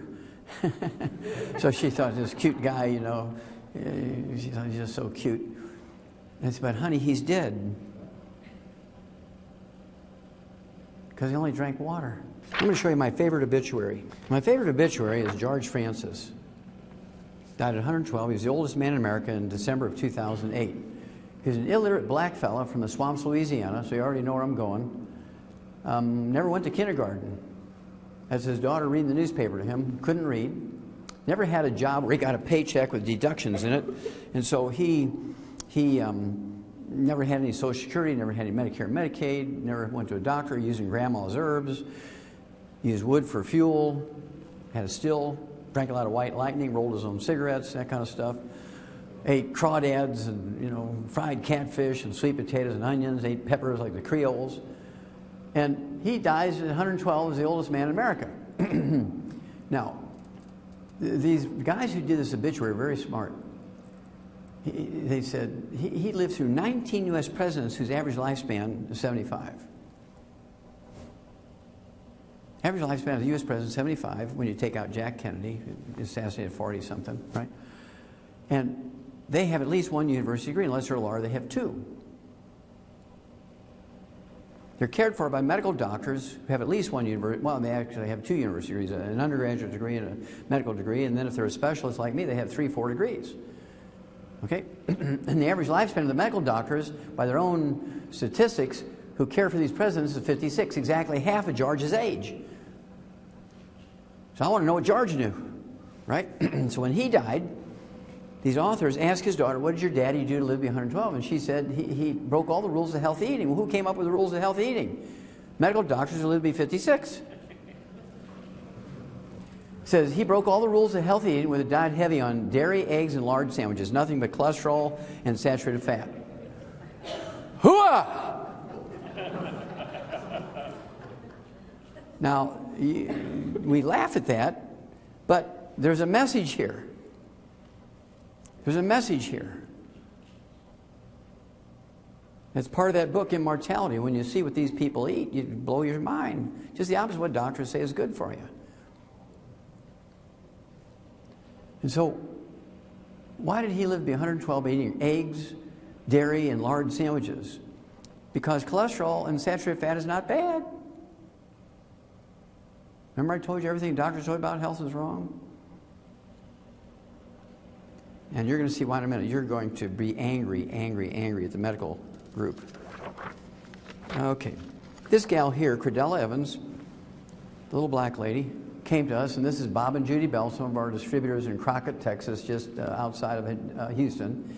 And they sponsored this gal 15 years ago, and she was 85 years old, and she had like 6 diseases. She had high blood pressure, diabetes, arthritis, macular degeneration, she had a little dementia. And we changed her diet, and we got her on the 90 essential nutrients appropriate for her body weight, and 15 years later, July 8th of this year, she turns 100. She has a very large Youngevity business. She got over 300 people. in her little marketing group, more than pays for her supplements. She has a lot of money left over, so she goes and does all these activities all over the place. And to me, she looks like she's maybe 75, 80 years old. She doesn't look like she's 100. She doesn't color her hair. I just thought it was really brilliant. We're starting to get more and more people like her. We're accumulating quite a few people, and we might want to do a story on her about this. Okay, really super stuff. The last one I'm going to show you here before we get to the individual disease, I'm going to go very fast in the individual disease. So get out your pens and paper. You'll get most of it here. The last one I'm going to show you before I get to the diseases is this one. This is the oldest person we know on Earth. Now, there's probably people who are older than her, but we don't know about them. This gal was born in 1853 in a little island in Indonesia with no utilities. Wood was her fuel. Okay? And we know she was born then because we can see the birth certificates and the baptismal records at the Dutch Reformed Church, the little island she was born in. Now, in June of 2010, she was 157. She's still alive today, so she's 159. No doctors on that island. And since this is a fairly academic group, I'm going to throw this one in here, which I don't often, but it's really a great story. When Linus Pauling got his first of 2 Nobel Prizes, the first Nobel Prize he got was for studying the nutrition of genes. Genes require nutrients to function. You take a gene, you throw it in a bucket of saline water and say, okay, gene, you're a good gene, go for it, make something. Make a protein. Gene just sits there like tar baby. Gene can't do nothing without nutrients. Needs raw material like a factory, right? You need raw materials, you need energy, you need employees, you need parts, and all this stuff. Well, genes are the same way. Genes are just a blueprint. Uh-oh. What did the genome do for us after we spent $1 trillion? Nothing! After 20 years of mapping out the genome, they still haven't cured the cold. They haven't cured anything. Because genes by themselves do nothing. They require 90 essential nutrients too. Ha ha! Interesting. This new science is called epigenetics. How many of you heard of the term epigenetics? Okay, a few of you. Good. And I've been involved in this for a long time. And this is where it's at, because genes will not work without nutrition. And what he said when he received his first Nobel Prize for doing research into the nutrition of genes and chromosomes and enzymes, he said, you can trace every sickness, every disease, and every ailment to a mineral deficiency. Whoa, that's heavy. That is heavy. Do you think the medical system liked him? No. They actually he should have got a 3rd Nobel Prize because he was the one that first proposed that the double helix was how the chromosomes and genes were laid out. He proposed it. He figured it out 20 years before Watson and Crick got their Nobel Prize for it. And they got their idea by reading his stuff. And he was cheated. He should have shared that Nobel Prize with them. But they took his passport away from him because the doctors insisted he was a communist. And he couldn't go to Europe and study with the gal by the name of Franklin, who was doing all the X-ray stuff to determine the double helix. And they didn't have email back then. Okay, now here we go. Get your pencil and paper out. We're going to run through about 6 or 8 of the main diseases very quickly here. This is going to be a revelation for you. And I can go fast because now you know more than doctors. You've now become the most dangerous people in America. Let's see, we have, what, about 60 or so people in here, and 57 people signed the Declaration of Independence and started the revolution against England, changed the world, those 57 people. Now they committed their lives, their fortunes, and their sacred honor, those 57 people. It doesn't take much to win this battle, but we're going to have to be proactive. We can't hope and pray that the doctors are going to be the good guys here. We can't hope and pray. Let's see, I can tell by looking at you, but just to show of hands, how many of you ladies are still in the childbearing years? Okay, a good third of you, anyway. Maybe 2/3 of the women here in the room. So I want to spend 2 minutes on birth defects. Every birth defect you can name me, and 10 times that many you can't, are all caused by nutritional deficiencies of the embryo. There's not a single genetic birth defect. We've eliminated all birth defects in animals by simply giving the females preconception nutrition, perfect preconception nutrition prior to conception. Because all we had to do was give them good nutrition before they conceive. We eliminate all birth defects. I've been doing that in humans for 35 years. Okay? It works like a charm. All the diseases you think of are genetic in humans are not. They're just deficiencies of the embryo. Now, do you know how many different specialties we'd wipe out if there wasn't another baby born with a birth defect? Oh my gosh. All these kids with special needs. All these different agencies raising money to find research for the cure. We're going to look quickly at obesity because we're the #1 obese nation in the world. Why are we the #1 obese nation in the world? Because doctors and the government has no idea what causes it. And I'm here to tell you, I actually have a book out there called Hell's Kitchen. The subtitle is The Cause, Prevention, and Cure of Obesity. Nobody else can claim that they know that. Because if they did, we would be the #1 obese nation in the world. Okay? So, it's not a disease of excess. The reason why we're in such trouble with obesity is it's not a disease of excess, and that's how the government and the doctors treat it. It's a disease of excess. You need more exercise. You need less. But that's not what the problem is. It's a nutritional deficiency disease. Not a calorie deficiency, but a nutrition deficiency. I'll show you that. I'll prove that to you in a second. Just show you that for remembrance, right? Remember that one. Now, according to experts, 70% of our kids under the age of 12 are overweight, and 40% of our kids under the age of 12 are obese, which is 30 pounds over their ideal weight for their height. And it has nothing to do with too much screen time, lack of exercise, or eating too much. It has nothing to do with any of that. It's a simple nutritional deficiency. But you see, doctors would rather give you a bone marrow transplant when you have iron deficiency anemia than iron. You understand? Well, we've got the technology. We've got to use the technology. Let's do lap banding. That'll fix it. Now, this is one of my favorite obesity slides. This looks at obesity in adults. In 1980, we only had 15% Americans obese. Between 1900 and 1980, it was like 12%, 15%, 12%, 15%. It never really rose above 15% for 80 years. Boy, in here it just started going up like crazy. By 2000, 20 years later, it doubled, more than doubled. What happened? Well, right here, they took all the fat out of our diet. It's hard to find fat. I mean, everything is no fat, low fat, or fat-free. And we're getting fat. Then, anybody here ever raise livestock? Anybody fatten cattle or sheep or pigs? Now, do you feed them ice cream and lard and eggs to fatten them up?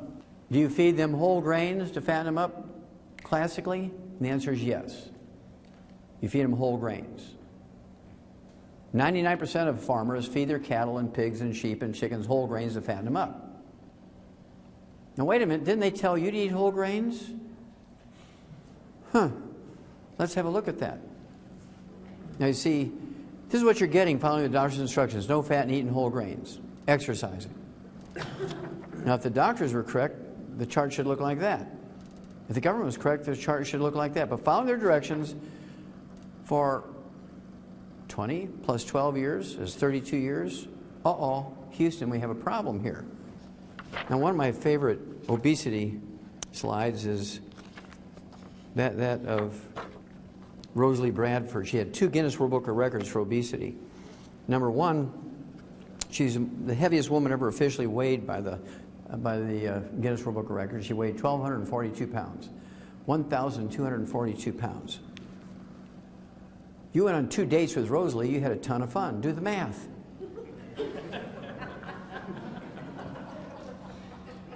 Now, she also had her second Guinness World Book of Records. She lost the most weight, 736 pounds, between 1987 and 1994. This is not lose 10, gain 5, lose 10, gain 5 or kind of thing. This is lose, lose, lose, lose, because they did a lap banding on her and they put her on a 500-calorie diet, and she, over those years, she lost 736 pounds. That's like 3 people. Okay? And then she died, because fat is not the problem. Fat is just a symptom, just like cholesterol is not the problem. Now, what does it tell you? In 1980, it was 15%. It's almost gone up 300%. So what's the problem here? That's because they've told you to get fat. Eat whole grains, exercise, don't take vitamins and minerals. Avoid fat, and you get fat. I mean, if you're not careful, you could wind up in Ruth's Chris Steakhouse as the meal instead of the eater. No end in sight for the obesity epidemic. Why is that? Because there's 80 million baby boomers come along who eat whole grains, exercise, and don't take vitamins and minerals. I'm going to give you 3 clues, and then I'm going to give you the answer. Don't forget the book, Hell's Kitchen. This gal here, Natalie Hayhurst from Terre Haute, Indiana, was driven to eat light bulbs. Now, they say it's a rare condition, but it's not a rare condition. This happens several million times a day in America. She prefers wood, paper products, cardboard, sticks. She likes rocks, dirt, sheets, Diet Coke cans. She won't eat classic Coke cans, only Diet Coke cans.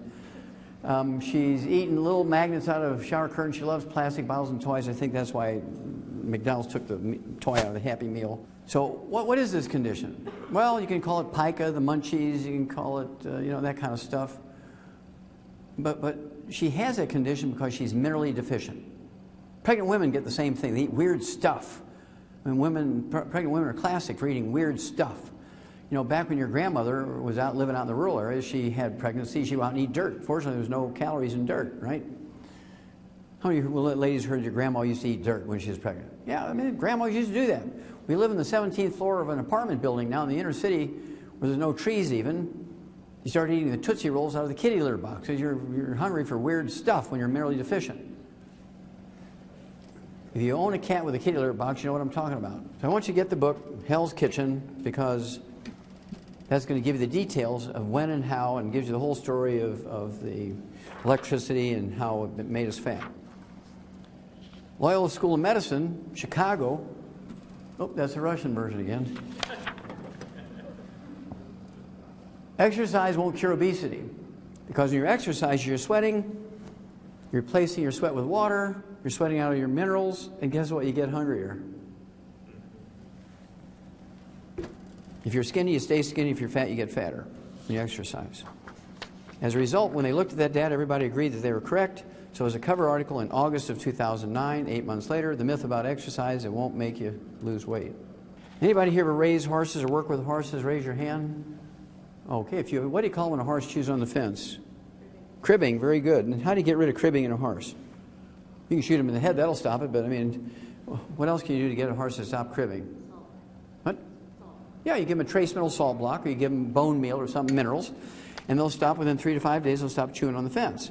Well, those of you who've never seen cribbing, this is a stall in a barn in a horse and buggy Amish farm in Switzerland County, Indiana, in the southeastern corner of Indiana. And I don't even need to look at the horse or do tests on him. I just look at the rails in that stall in the barn, and I can see that that horse is minerally deficient. Now, it's called cribbing in animals. It's called the munchies in humans. Now, it's socially unacceptable. It's socially unacceptable for your little kids to eat the neighbor's furniture when you visit. And that's where we developed the custom. That's where we developed the custom of taking and giving them cookies and drinks. They all have calories in it, so so we came up with a program that works every time. Obviously, you have to take the 90 essential nutrients per body weight, 1 healthy start pack for 100 pounds of body weight per month. And then if you're a diabetic, we like you to throw in, and you don't have to be a diabetic, but certainly a diabetic. You could also throw this in if you're not a diabetic. The Slender FX weight management system. It has some gluten-free, water-soluble fiber, so you feel satiated. It's got a meal replacer. You can either make it into a cold shake or an ice cream. You make it with water, and it has 80 calories and no sugar in it. Great for diabetics. Also has some accelerators here to speed up the weight loss.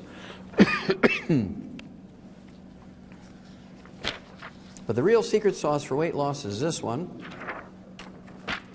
ASAP, put a dropper full of this under your tongue 30 minutes before each meal. And this replaces the HCG diet. How many of you heard of the HCG diet? Okay. That requires injections. You got to do this whole thing with the doctor, right? Prescription stuff.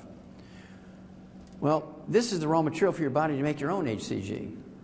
You put this under your tongue 30 minutes before each meal, and you will lose weight and keep it off. ASAP, ASAP, as slim as possible, as soon as possible. I'll show you 2 examples, one boy, one girl. This is Jerry from Salt Lake City. He'd been with us for 12 years at this point, and he had a bread belly. Now, he'd been taking the 90 essential nutrients, didn't have any health problems, but he had a bread belly. How many of you heard of a beer belly? Raise your hand. Okay, sure. Well, a good German knows that beer is liquid bread. Every German knows that beer is liquid bread. Why? Because the ingredients in beer and the ingredients in bread are exactly the same. The only difference between bread and beer is one is fermented and the other one is baked. The same ingredients. Same ingredients, only baking and fermentation is just difference in preparation. It's the same stuff. So it shouldn't be too hard for you to understand how somebody who eats bread can get a bread belly, just like people who drink beer get a beer belly. All right? So all we added to his program, he took 2 healthy start packs. He drank to Rebound because he's a little bit of a farmer. His wife Judy loved to make bread. He had bread for breakfast, lunch, dinner, and bedtime snack. Make his wife happy. Support his wife's hobby of making bread, organically grown, multigrain, you know the drill. So we added the ASAP. 45 days he loses 50 pounds, primarily from his belly. Okay? Because this product will preferentially move your metabolism to preferentially burn belly fat. And you can do crunches, you can do all that kind of stuff. You can lose 50 pounds, you'll lose muscle before you lose belly fat. I see a lot of people shaking their heads, yes, right? If you've ever tried to lose belly fat, it's very difficult. But this stuff will do it. Now, I'll show you another one here. You already know this person, the little red-headed gal, Brandy, who introduced me. She's 5'2", and in this picture, she weighed 158 pounds. 1/3 of her body weight was fat. Okay, I apologize for this being out of focus, but this came off of her driver's license with a phone camera. But at any rate, so she's been with us for about 8 years at this point. And she's been using our products. So her husband is a heavy equipment driver, and he liked bread. So she made bread for him, and what was ever left over, she'd eat it, right? Rather than let it go away, she ate it. And so we put her on the Rebound because she was drinking 2 liters of Pepsi a day, only 5'2", 2 liters of Pepsi a day. And so we put her on Rebound instead of the Pepsi, and then she lost, I don't know, 20-something pounds, and she still needed to lose another 30, so she got on the ASAP, and in a month's time, she got down to 106 pounds, 158 to 106. Healthy Start Pack, Rebound, and ASAP. Now, that was, I think she got down to this 106 pounds in January of this year. She's still 106 pounds. You'll keep your weight off as long as you're taking in the minerals appropriate for your body weight, because you don't have the munchies anymore. Everybody else, you can lose weight. There's a million different ways to lose weight, but you always gain it back because you haven't solved the problem of mineral deficiency. You get the picture? Okay, now I can move on here. Oh, also I should do this one here. I forgot. Tim's here. One of the guys who helped register tonight, Tim, he lost 44.5 pounds and 8 inches in waist in just 60 days on the program.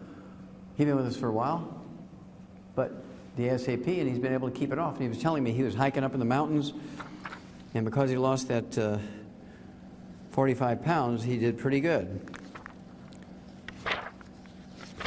Okay, how many of you have ever heard of Alzheimer's disease? Raise your hand. Okay, Alzheimer's disease is a physician-caused disease. Alzheimer's disease is a physician-caused disease. It didn't exist 40 years ago, even by another name. Today, it's the number 4 cause of death in Americans over the age of 65. So it goes from 0 40 years ago, now it's the number 4 cause of death. That's caused by physicians. I'll tell you how. What is Alzheimer's disease? Well, Alzheimer's disease is a going away of the myelin. It's the white matter of the brain. How many of you heard of myelin? Most of you younger people should know myelin is the white matter of the brain, insulation material. And when it goes away, the naked nerve fibers all tangle up. It's one of the diagnostic features of Alzheimer's disease. At autopsy, you get these nerve tangles. You've probably all read about nerve tangles. And this is caused by the myelin going away. Well, myelin makes up 75% of your brain weight. The gray matter of your brain, the thinking part, the memory part, the problem-solving part of your brain, it only makes up 2% of your brain weight. It's like 2 millimeters of this little covering of the white matter. The white matter makes up 75% of your brain weight. Well, this myelin, this white matter of the brain that makes up 75% of your brain weight, is 100% cholesterol. So you go on a cholesterol-restricted diet, you take cholesterol-lowering drugs, bam, you have Alzheimer's disease. Because you can't maintain the white matter of your brain anymore. You're giving up all the raw materials, you're taking drugs to drive your cholesterol down because doctors said it would make you live longer. Let's have a look. Alzheimer's, tidal wave feared. Why is that? There's 80 million baby boomers coming along. Well, listen to doctors lower their cholesterol with diet and drugs. This came out in 2009. Alzheimer's and a relentless upward trajectory. Kind of reminds me of that obesity chart. Following the doctor's instructions going this way. Why? Because numbers look particularly grim for baby boomers who follow the doctor's instructions. Exercise, drink plenty of water, don't eat fat, eat plenty of whole grains. Oh yeah, use oils instead of lard and dairy and eggs, like George Francis. Oh, you're going to see a lot of this kind of stuff now. A mother and son share the bonds of love, Alzheimer's disease, and the same doctor who lowered their cholesterol. Now, any Mormons in here tonight? Any Mormons? Any Mormons? Any Mormons? Oh, I'm disappointed. No Mormons. Okay. Any Seventh-day Adventists? Any? Okay. Now, the reason why I'm asking that question is 2004, Johns Hopkins School of Medicine came out with a wonderful study on Alzheimer's disease. They went to Cache County, Utah. And they chose Cache County, Utah. I mean, you could get 5,000 people for a study in Baltimore, Maryland, right? So why did they go all the way out to Cache County, Utah? Well, that's because in Cache County, Utah, they're extremely religious Mormons. They're almost like Orthodox Jewish people when it comes to their diet. They actually have a book called The Words of Wisdom, which supplements the Book of Mormon, and it tells them what to eat, what not to eat, right? And so all of these people in Cache County, Utah, the oldest living people in America, they live to be 87. Seventh-day Adventists live to be 85. The Mormons as a group live to be 85, but the Mormons in Cache County, Utah live to be 87. They're all farmers, very religious farmers with a background from Scotland. They all come all their culture comes from Scotland. So culture the same genetic pool, same diet, their same profession, live in the same county, same everything. Same diet. It was really a great study. I mean, it was like laboratory rats, right? It was just perfect. And what they do is take 5,000 of these people over the age of 65. They gave half of them a couple of vitamins. And the other half they gave a sugar pill. It was a blind study. Nobody knew who was getting what. Well, at the end of the study, those getting the vitamins reduced their risk of Alzheimer's disease by 78%. Those getting the sugar pill increased their Alzheimer's disease risk by 78%. But you have to remember, the diet was the basic thing, okay? Now in the animal industry, we give them the perfect diet, very similar to the Mormon diet, and the Jewish diet, and the Seventh-day Adventist diet, but we also add all 90 essential nutrients. We eliminate Alzheimer's disease in animals by 100%. So now you know Alzheimer's disease is not genetic. There's no way it could be genetic if you can reduce the risk of Alzheimer's disease by 78% just by taking a couple of vitamins and a particular diet. It's not genetic in any way, shape, or form. Again, doctors are wrong because their knowledge is very constricted. They have a very narrow range of training. They know little or nothing. Every time they utter the word nutrition or give you nutritional advice, they should be put in jail as a felon. That would stop them from killing people. If they say the first two letters of the word nutrition, they should be put in jail. You're in jail, put the cuffs on them. Now, I'll give you an example. This is Ray McGregor from Charlotte, North Carolina. His sister, who's one of our associates, one of our distributors, 3 years ago called me and said her brother 8 years earlier had been diagnosed with Alzheimer's disease. Very severe, very rapidly advancing. The doctors tried all these drugs that they say can help with dementia, no help. So she took him over the 8-year period before she called me to 3 neurological clinics, and then she took him to the medical school 2 weeks before she called me, and went to the Department of Neurology at the medical school there in North Carolina and said, look, I'm demanding that the head of the Department of Neurology examine my brother, which he did. Said, look, this guy, he's curled up on the floor. He's being fed through a G-tube. There's nothing we can do. Drugs aren't going to help him. Love's not going to help him. Money's not going to help him. Put him in a hospice. If you're going to do that, put him in the one that I own, right? Oh, he didn't say that, but I just threw that in. Put him in a hospice is what he said. So she calls me. So there's 4 different dementias. There's vascular dementia, which used to be called senile dementia. There's nothing wrong with your brain when you have senile dementia or vascular dementia. It's actually a plugging of the arteries in your brain, just like you get coronary arteries that plug. They can plug here, can plug there, right? And then there's Korsakoff syndrome, which is a deficiency of a single vitamin, was discovered 300 years ago, set in the year 1712 by a Japanese naval surgeon. And then there's Wernicke-Korsakoff's, which is Korsakoff syndrome, that deficiency of that vitamin and MS, multiple sclerosis, mixed in together. And then there's Alzheimer's disease. So here's what I told her to do. I said, look, we're going to treat him for all four. And I do this literally 1,000 times a year. It always works out. So we're going to try this in your brother too. We gave him 2 healthy start packs. He weighed 185 pounds, so we gave him 2 healthy start packs. Got him off all the bad stuff. No fried foods, no oils, which is difficult because what are they feeding him through his G-tube? Ensure, which is all corn oil. It's easy to get through the tube and you can count the calories, and that's why they made it out of corn oil. They don't consider what it does for the patient or what it does to the patient, right? Ensure's the worst. I wouldn't give Ensure to a communist. Okay, it's bad stuff. So 2 healthy start packs per month, none of the bad stuff. Now, for the vascular dementia, I threw in 3 twice a day of the ultimate daily tablets, which are designed to get blood flow through blood arteries and support healthy blood pressure and so on. Then for the Korsakoff syndrome, I gave him 3 de-stress capsules twice a day. It's 2 bottles a month. It has the vitamins in it that are missing when you have Korsakoff syndrome. And then for Wernicke-Korsakoff's, I added selenium to it, 3 of those twice a day. That's 2 bottles a month to deal with the lesions of the MS, which you can get rid of those and MS goes away. And then for the Alzheimer's disease, I threw in 12 eggs a day to rebuild the myelin of the brain, because the cholesterol's gone in his brain, so I've got to ramp up his cholesterol. Give him 12 eggs a day, and 3 of our what we call Smart FX 3 times a day. That's 3 bottles a month. Ultimate daily tablets, and then the last one is Smart FX. 3 of those, like Get Smart. Okay, 3 of those 3 times a day. That's 3 bottles a month, and that's the raw materials for your brain to make the neurotransmitters for memory. Duh. So she calls me in 2 weeks. I'm going to give you an exact quote of what she called me. Actually, it was a week. Okay, I'm going to give you the exact quote. She calls me on the radio, so I have the disc. I'm even going to quote the utterances she made. She calls me in 2 weeks and she says, "He's cured! Ha, ha, he's cured!" Now, Ray and his wife loved me because he was that close to death. Put him in a hospice, he'd have been dead in 2 weeks. Okay? Now, he didn't have Alzheimer's disease like all those doctors said. He had Korsakoff syndrome, which is curable in 2 weeks by giving him the vitamin. Remember, I hedged my bet and I've treated him for all 4. And it paid off for Ray. I do this 1,000 times a year. Maybe more than that, and I don't even know it. But those are the ones I know about. I do have to tell you that sugar aggravates the deficiency of that vitamin. Sugar aggravates the deficiency of that vitamin. So I thought this was kind of profound. Now, this came out in February of 2012, this year.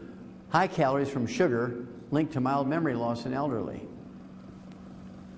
If you're deficient in that vitamin, you're taking lots of sugar, juices and fruit and molasses and honey and agave syrup and soft drinks and desserts and candy bars. Guess what? Pie. You're going to get dementia. But it's not Alzheimer's disease. It's this Korsakoff syndrome or Wernicke-Korsakoff syndrome. Sugar and oil is the worst possible thing you can give to anybody with a brain problem, particularly the elderly, right? The same formula works also on Parkinson's disease, MS, multiple sclerosis, as I already mentioned, and also Lou Gehrig's disease, ALS. Thousands of these people a year were able to reverse from their disease. Usually takes 60, 90 days. I'm very famous in Western Canada for this. Some very wealthy guys had Parkinson's disease, and we went back there 3 months after we got them going. Their wives were very, they made them stick to the thing. They ground up everything, put it with a turkey basing syringe through their G-tubes. Went back in 3 months. One of them is, he comes to all our meetings, and he's a very wealthy guy, and had put all his employees on our program. His name is David Dietrichs. He had all these patents for quick release and quick coupling tractor equipment. And he comes up to me and says, "Hi, Doc. I really don't remember you, but you're the guy that saved me. I'm the one that used to have Parkinson's disease, and he was a vegetable when I first met him." And now he's perfectly healthy in just 3 months. And he'd been getting worse and worse and worse for 12 years. You're very dangerous now, because now you know. Okay, arthritis. 98% of all arthritis is a simple mineral deficiency disease. Only 2% of arthritis is rheumatoid arthritis caused by an infection that's curable in 2 weeks. You can cure rheumatoid arthritis in 2 weeks with antibiotics. We've known that for 70 years. But see, there's no law requiring doctors to cure you, so How do they treat you? Let's see here. They give you prednisone, cortisone. They give you methotrexate. They give you gold shots. They do joint replacements. $750,000. Why should they take $300 in office calls? See, now you become very dangerous now because now you know the truth. 85% of the people with rheumatoid arthritis also have bone-to-bone arthritis. So you still, even with rheumatoid arthritis, even though it's an infection, when it's advanced, they're all gnarled up. Even people like that, within a year, we can get them playing concert piano. We've done it hundreds of times. You know, they're all gnarled up. No surgeries, no joint, just within a year, they repair. It's an amazing thing, okay? You give them the healthy bone and joint pack. You throw in what we call the killer biotic, kind of like Geraldine's boyfriend, Killer.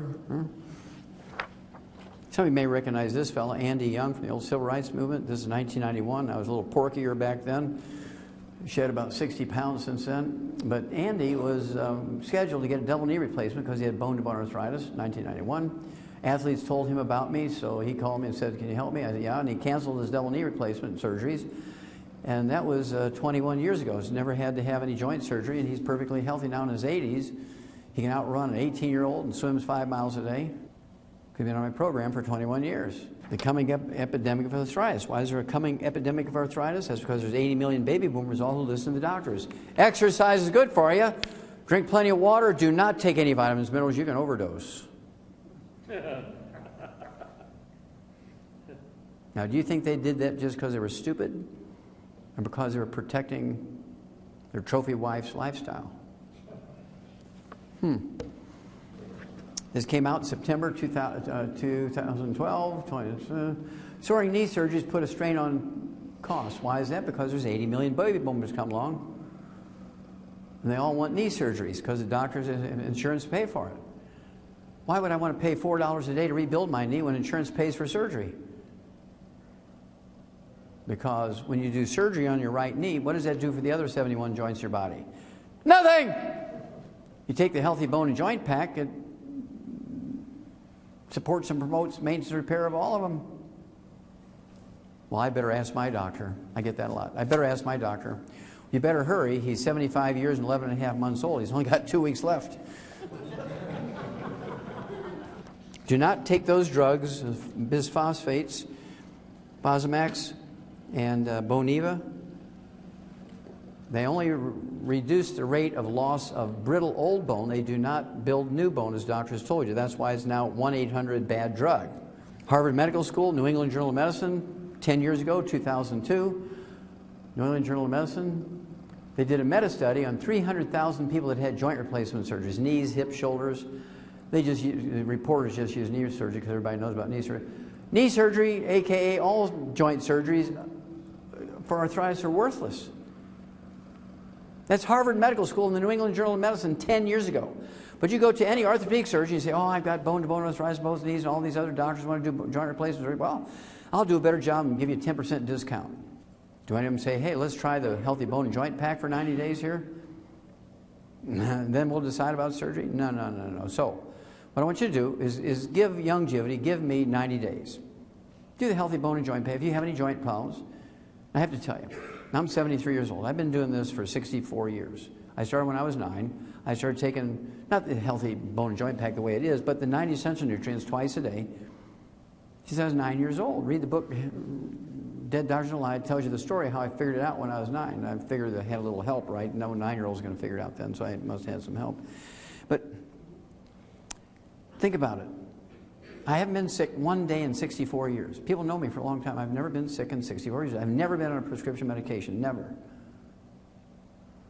I can still get another 8 hours of lecture on 1 foot if I can balance myself here. I mean, not many 73-year-old guys who can do that because they have arthritis and pain in their feet and their backs and all this kind of stuff. And so it has nothing to do with age. It has to do with everything. You're giving your body all the raw materials it needs to maintain itself. You put oil in your car, you change the oil every 3,000 miles, like the maintenance book says, that car will last 300,000 miles. You don't change the oil and you don't replace it as it's burning up, you might only go 50,000 miles, right? So, give me 90 days. If I fail, you can always get the surgery. If you go get the surgery first, you can't always get unsurgery, uninfected, unparalyzed, and undead. 4 years later, the same group of doctors, same database, looked at back surgery, low back pain, sciatica, restless leg syndrome, peripheral neuropathies, numbness, burning, tingling in your neck and feet and hams and so forth, degenerative disc disease, surgery unnecessary for sciatica and low back pain, low back problems. Give me 90 days. If I fail you with a healthy bone and joint pack, you can always, right? You can always go get the surgery. But you don't want to go get surgery first because of all the terrible things that they do to patients for back surgery. That's the worst. I see people all the time. They're all, oh yeah, they put 2 rods in my back 14 years ago and I'm doing fine now. Everything's good. Yeah, give me 90 days. Okay, diabetes is a simple mineral deficiency disease. It's not genetic in any way, shape, or form. We've known that for 70 years. It's a simple nutritional deficiency disease. But again, doctors are not obligated to cure you when there's a cure available. They're a protected monopoly. They can do what they want. And as long as you agree to it, everybody's happy. Why is there going to be a diabetes epidemic? 80 million baby boomers come along. Exercise, sweat out your nutrients, drink plenty of water. Don't take vitamins and minerals, you can overdose. I must hear that 1,000 times a day if I hear it once. I don't know who to strangle first, the patient or the doctor. And here's why you'll be burying your children. Wall Street Journal, April of this year. No easy cure for diabetic children. Now, we're not talking about type 1. This is type 2. It used to be called adult onset type 2 diabetes because it only occurred in people over the age of 50. Well, that was a long time ago. In 1963, people under the age of 5 never got type 2 diabetes, but look, following the doctors and the government's instructions, eat whole grains, don't eat fat, eat, plenty of exercise, don't supplement. Look what happened. See, if the doctors were right and the government was right, the chart should look like that again. Following their instructions, doing what they say, this is what you're getting. And so the kids are dying younger and younger and younger just from type 2 diabetes when nobody should get it. It's a simple mineral deficiency. High blood sugar is not the disease. High blood sugar is just a symptom of the disease. Just like elevated blood cholesterol is a symptom of type 2 diabetes, it has nothing to do with the cause of the disease, high blood sugar. Do not get statin drugs because they increase your risk of diabetes, type 2 diabetes, by 50%. And this came out, in 2012, right? Just like the other one I showed you. I don't get all the easy ones. When I get people with diabetes, I usually get them with complications. Here's some gangrene of the foot. I see gangrene of the legs all the way up to the groin.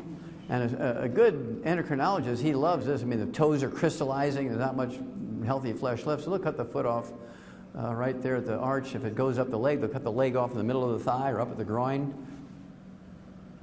Well, with our program, it usually takes 2 to 14 days to wean them off their medication. Now they're an ex-diabetic in 2 to 14 days. It happens like all the time. The longest it ever takes is 30, 60 days. But I'd say 80% of them are 2 to 14 days. If they do exactly as I say, they'll wean off their medication because we're giving them the mineral that's missing. But what about the complications? What about blindness? What about heart disease? What about gangrene? Well, it just all goes away. Usually 30 to 60 days.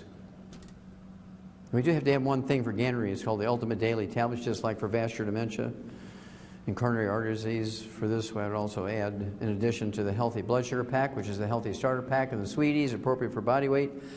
If they have complications of the heart, or eyes, or brain, or complications of the gangrene, I give them the Ultimate Daily to get the circulation going. Here's another one that shows they don't know anything. Diabetes cases may double by 2050, and perhaps even triple. Now, what does that tell you about their level of knowledge when it comes to the cause of these? They don't know nothing. All they're doing is tracking numbers and treating the same way over and over and over. I remember Albert Einstein. He was a Nobel Prize winner, one of my favorites, and he said, many global things are unimpeachable. My favorite is insanity is doing the same thing over and over and expecting a different result. He's the one that came up with that. What a beautiful global statement, right? And this just shows how stupid and insane they are. So again, the Healthy Blood Sugar Pack, and if they have complications, whatever is necessary to deal with the complications. Usually within 2 to 14 days, they're an ex-diabetic. So if it's not cholesterol that plugs the arteries, what is it? It's inflammation caused the arteries by eating fried foods and eating oils and processed meats with nitrates and nitrites. All the things that turn into trans fatty acids, even at room temperature. You go to a restaurant, why we're very careful to ask, we want salad, but we want it dry. We don't want any dressing on it. You know, when I go to a restaurant, I have all my eggs poached. At home, I'll soft scramble my eggs in butter because I know I'm using butter. If I ask the cook in an IHOP or a Denny's to scramble my eggs in butter, you know what they're going to do? They're going to use honey that tastes like butter because it's cheaper. And they think they're doing me a favor because it's, you know, it's an oil or a margarine. I want to be like George Francis. That'd be 112, at least. Okay? So the secret killer is not cholesterol. How many of you heard of the Saturday Evening Post? See, young people don't even know it. I thought it was a dead magazine. Ted, I didn't even know it still existed. This is a May-June 2012 issue, cover article. Pill shocker, cholesterol meds may be useless. They left out two words. They should have said cholesterol meds may be useless and dangerous. Article's title was The Cholesterol Conundrum. One of the doctors interviewed for the information in that article said, everything you've heard about cholesterol and heart disease is wrong. Who told everybody that? Doctors. And then a summary of speaking to 12 different doctors. These authors of this article spoke to 12 different doctors who were primarily heads of the departments of cardiology at medical school, said, here's the summary, cholesterol levels are actually a fairly weak predictor of who will have a heart attack. What? What? Now this is just the opposite of what they said even 2 weeks before this article came out. Now I said this in '71 and they thought I was an idiot. Now they're saying what I said 41 years earlier. Okay? Cholesterol levels are actually a fairly weak predictor of who will have a heart attack, because that's true. Cholesterol has nothing to do with a heart attack. You saw this one earlier. Now this will mean something to you. Good cholesterol, not so beneficial. Higher HDL, high density lipoproteins, the good cholesterol levels don't reduce heart attacks. Lowering your cholesterol of any kind, good or bad, doesn't reduce heart attacks because it doesn't cause it. You spent $1 trillion a year for 50 years for nothing. You spent all that money and all that energy and all that consideration and eating stupidly, and you're ranked 92nd in the world in healthfulness, 60th in longevity. That's what you got for following the doctor's instructions. All these illiterate people out there doing just the opposite of what doctors say, just because they're illiterate, live to be 112. Pediatricians want in on the largesse now. They want to get the kickbacks too, so they're going to start giving 8-year-olds statin drugs to lower their cholesterol, because they think if we lower the cholesterol levels in kids 8 years old, we'll prevent heart disease in adults. And what you're going to say is, no! Do not let them give your kids cholesterol-lowering drugs, because they will die before they're 20 and you will be standing at a gravesite burying your children. And the last thing I'm going to share with you is my favorite article on cholesterol. We'll talk about high blood pressure and I'll be done. This is the last one on cholesterol, but it's my favorite article on cholesterol. Normal cholesterol in an 88-year-old man, let's call him Frank, who eats 25 eggs a day. Published in the New England Journal of Medicine. This is not a big study. This is a case report, but it's very valuable. This guy, Frank, goes in, 88 years old, for his annual physical. And Dr. Kern, who's a clinical doctor in the outpatient clinic at Harvard Medical School, which teaches young doctors how to be doctors, and that's scary. And Dr. Kern comes to Frank and says, look, you're in pretty good shape for 88 years old. Man, we couldn't find anything wrong with you. I'm going to reward you. I'm going to give you a prescription of Viagra. And so Frank stands up and kind of lifts up his belt, and throws his shoulders back and says, well, I'm pretty good in that area. I don't need no Viagra. So the doctor says, really? What do you do? What do you do to be good in that area? He says, well, I eat 25 eggs a day. And the doctor says, what? The doctor's having a heart attack. What? You eat 25 eggs a day? So the doctor runs back into the lab and he reruns it himself. He couldn't believe the numbers. So he comes back and says, well, your blood cholesterol is 190 without medication. And why do you eat 25 eggs a day? He says, well, because it makes me more studly. Now I want you to think about it. How many of you have heard of estrogen and progesterone? Okay, that's two steroid hormones. How many of you have heard of adrenal hormones? Okay, that's another steroid hormone. How many of you have heard of testosterone? It's another steroid hormone. Those 4 hormones are steroid hormones. And they're 95% by weight cholesterol. So you go on a cholesterol-restricted diet, you take cholesterol-lowering drugs, and there ain't nobody home anymore.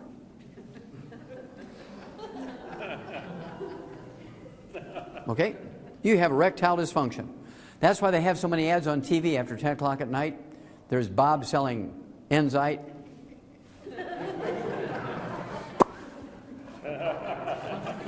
And the one I really love is Cialis. This couple on the beach in the bathtubs. Now their genetic line is going to die out. They're very stupid. You got to be in the same bathtub before there's the right moment. I mean, 2 slabs of cast iron in between, there ain't nothing going to happen. No matter how good your erection is, right? Now, so, eat 6 to 8 eggs a day. And, you know, Ted's and his wife Nasima and Brandy, they always eat with me a lot on the road. When I go to these places, I'll have a big steak. If it's breakfast time, I'll have 4 eggs that are poached with a big hamburger patty or a breakfast steak. And you can see all the people in the place are eating their organic multigrain waffles looking at me. And they don't even know it. They're dead men walking. So you take your 90 essential nutrients. We actually have an aphrodisiac called Drive. It's a little capsule. And the main ingredient is an herb in it. It's an Asian herb called Harney goatweed. It's a great little herb called Drive. We add that to our, I'll tell you a couple of other things, a lot of fun. Okay, the stealth killer, high blood pressure, is a simple mineral deficiency. High blood pressure is not genetic in any way, shape, or form. Even in the black community, it's not genetic. Millions don't manage blood pressure. Well, that's because they're treating symptoms. They're not dealing with the cause. Cause is a mineral deficiency. Salt has nothing to do with high blood pressure. What's the first thing a good farmer or rancher puts out for his livestock in the pasture? A salt block or salt lick, right? There's nobody out in that pasture telling a cow she's limited to 1 lick a day, is there? I refuse to believe my human patients are dumber than a cow. Oh, also, if you're biblically orientated, it's kind of fun. God said, go forth and be a salt of the earth, right? I mean, it's in the Bible. And God is forever. Now, doctors say restrict salt and they live to be 56. I'm going with God. Big study. Houston, we have a problem here. Low sodium intake could be riskier. That's because sodium is an essential nutrient. You cannot have nerve impulses without sodium. You can't move water around in your body without sodium. You can't make stomach acid without chloride. Chloride and sodium are probably the most common of all the mineral cofactors necessary for enzymes and genes to work. Houston, we have a problem. Now, while this study was designed to deal with high blood pressure in the black community, because doctors convinced the black community that high blood pressure is genetic in them, this also is true for whites and blacks and yellows and reds and oranges and everybody, right? What they did was go from Loyola University in Chicago and Oxford University in London to Nigeria. They want to go up in the mountains of Nigeria and find some tribal guys that had normal blood pressure. They take their blood samples and they make a vaccine come back, genetically engineered thing, injected in every black man, woman, and child, and get rid of their high blood pressure that way. Well, they get out to Nigeria from Oxford University and Loyola University, and they find out that only 7% of the people living in the tribal areas of Nigeria have high blood pressure. 93% are normal. That freaked them out. So they go back to London, they go back to Chicago, and they start doing DNA tests looking for gene pools of people whose ancestors had originated from West Africa during the slave trading days in the 1600s, 1700s. They found lots of them. They started just simply screening by doing blood pressure. They found out that the people with the same genetic pool as from West Africa, as the West Africans, 33% high blood pressure.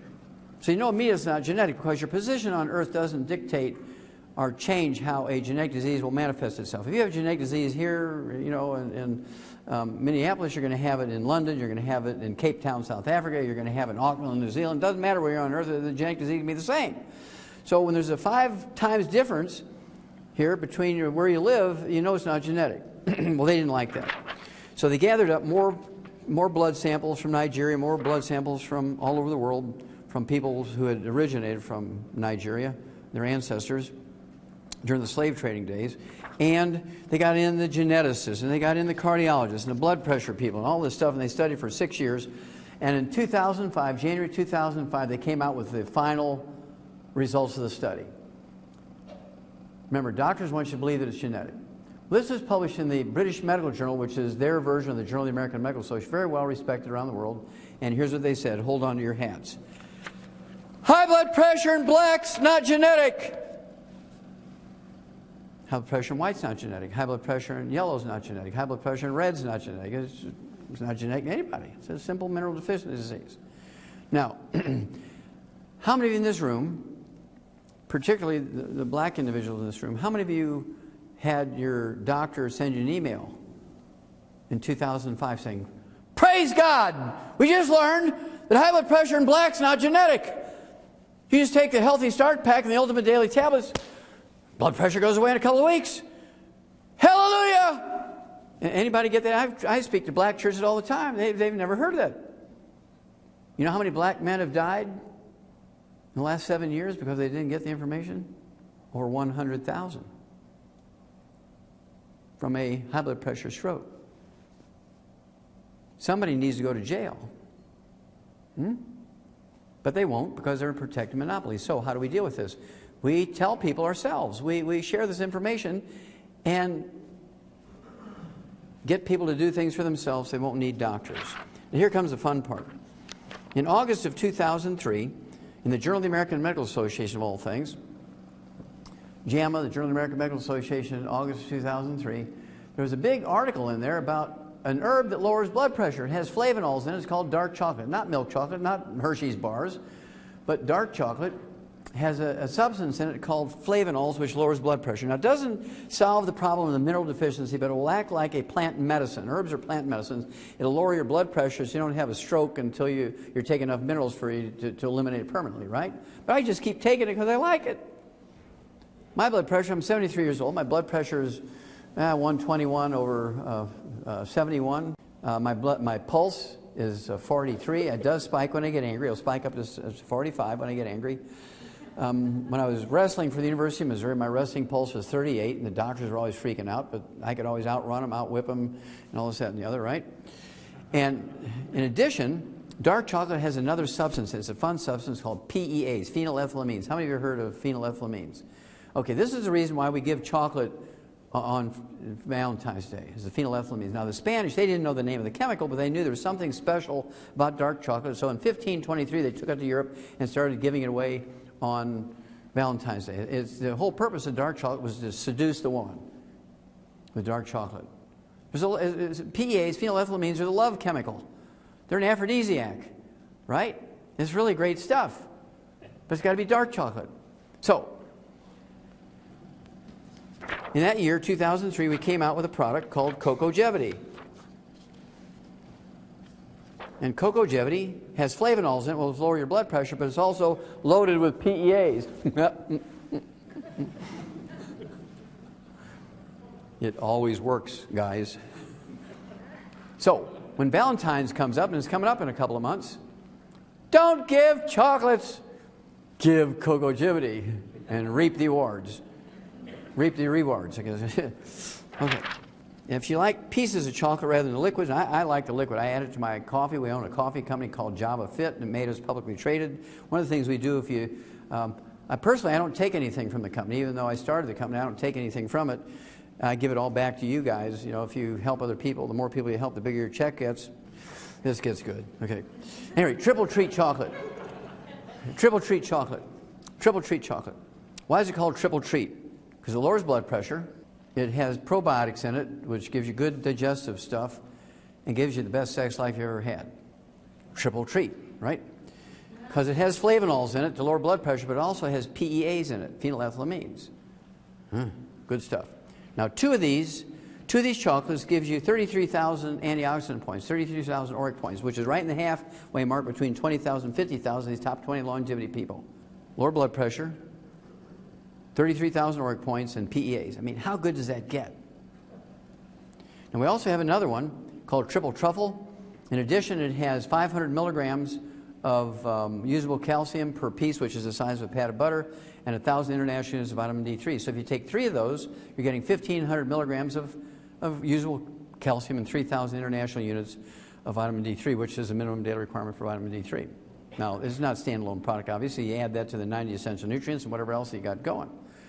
So that's sort of, and I could go on with, 894 other diseases, but we don't have time for that. But you can read the book, Dead Doctors Don't Lie, Let's Play Doctor, and so on. I go through those diseases with you and tell you what to do for them. And so what I'm going to do now is turn this over to Brandy and Nasima and Ted, and they're going to give you some information, and you can flip on the lights now. All the lights can go up. And I will then answer questions for you for about, half hour, 45 minutes, and we'll have a lot of fun and save a lot of people. Okay, thank you very much.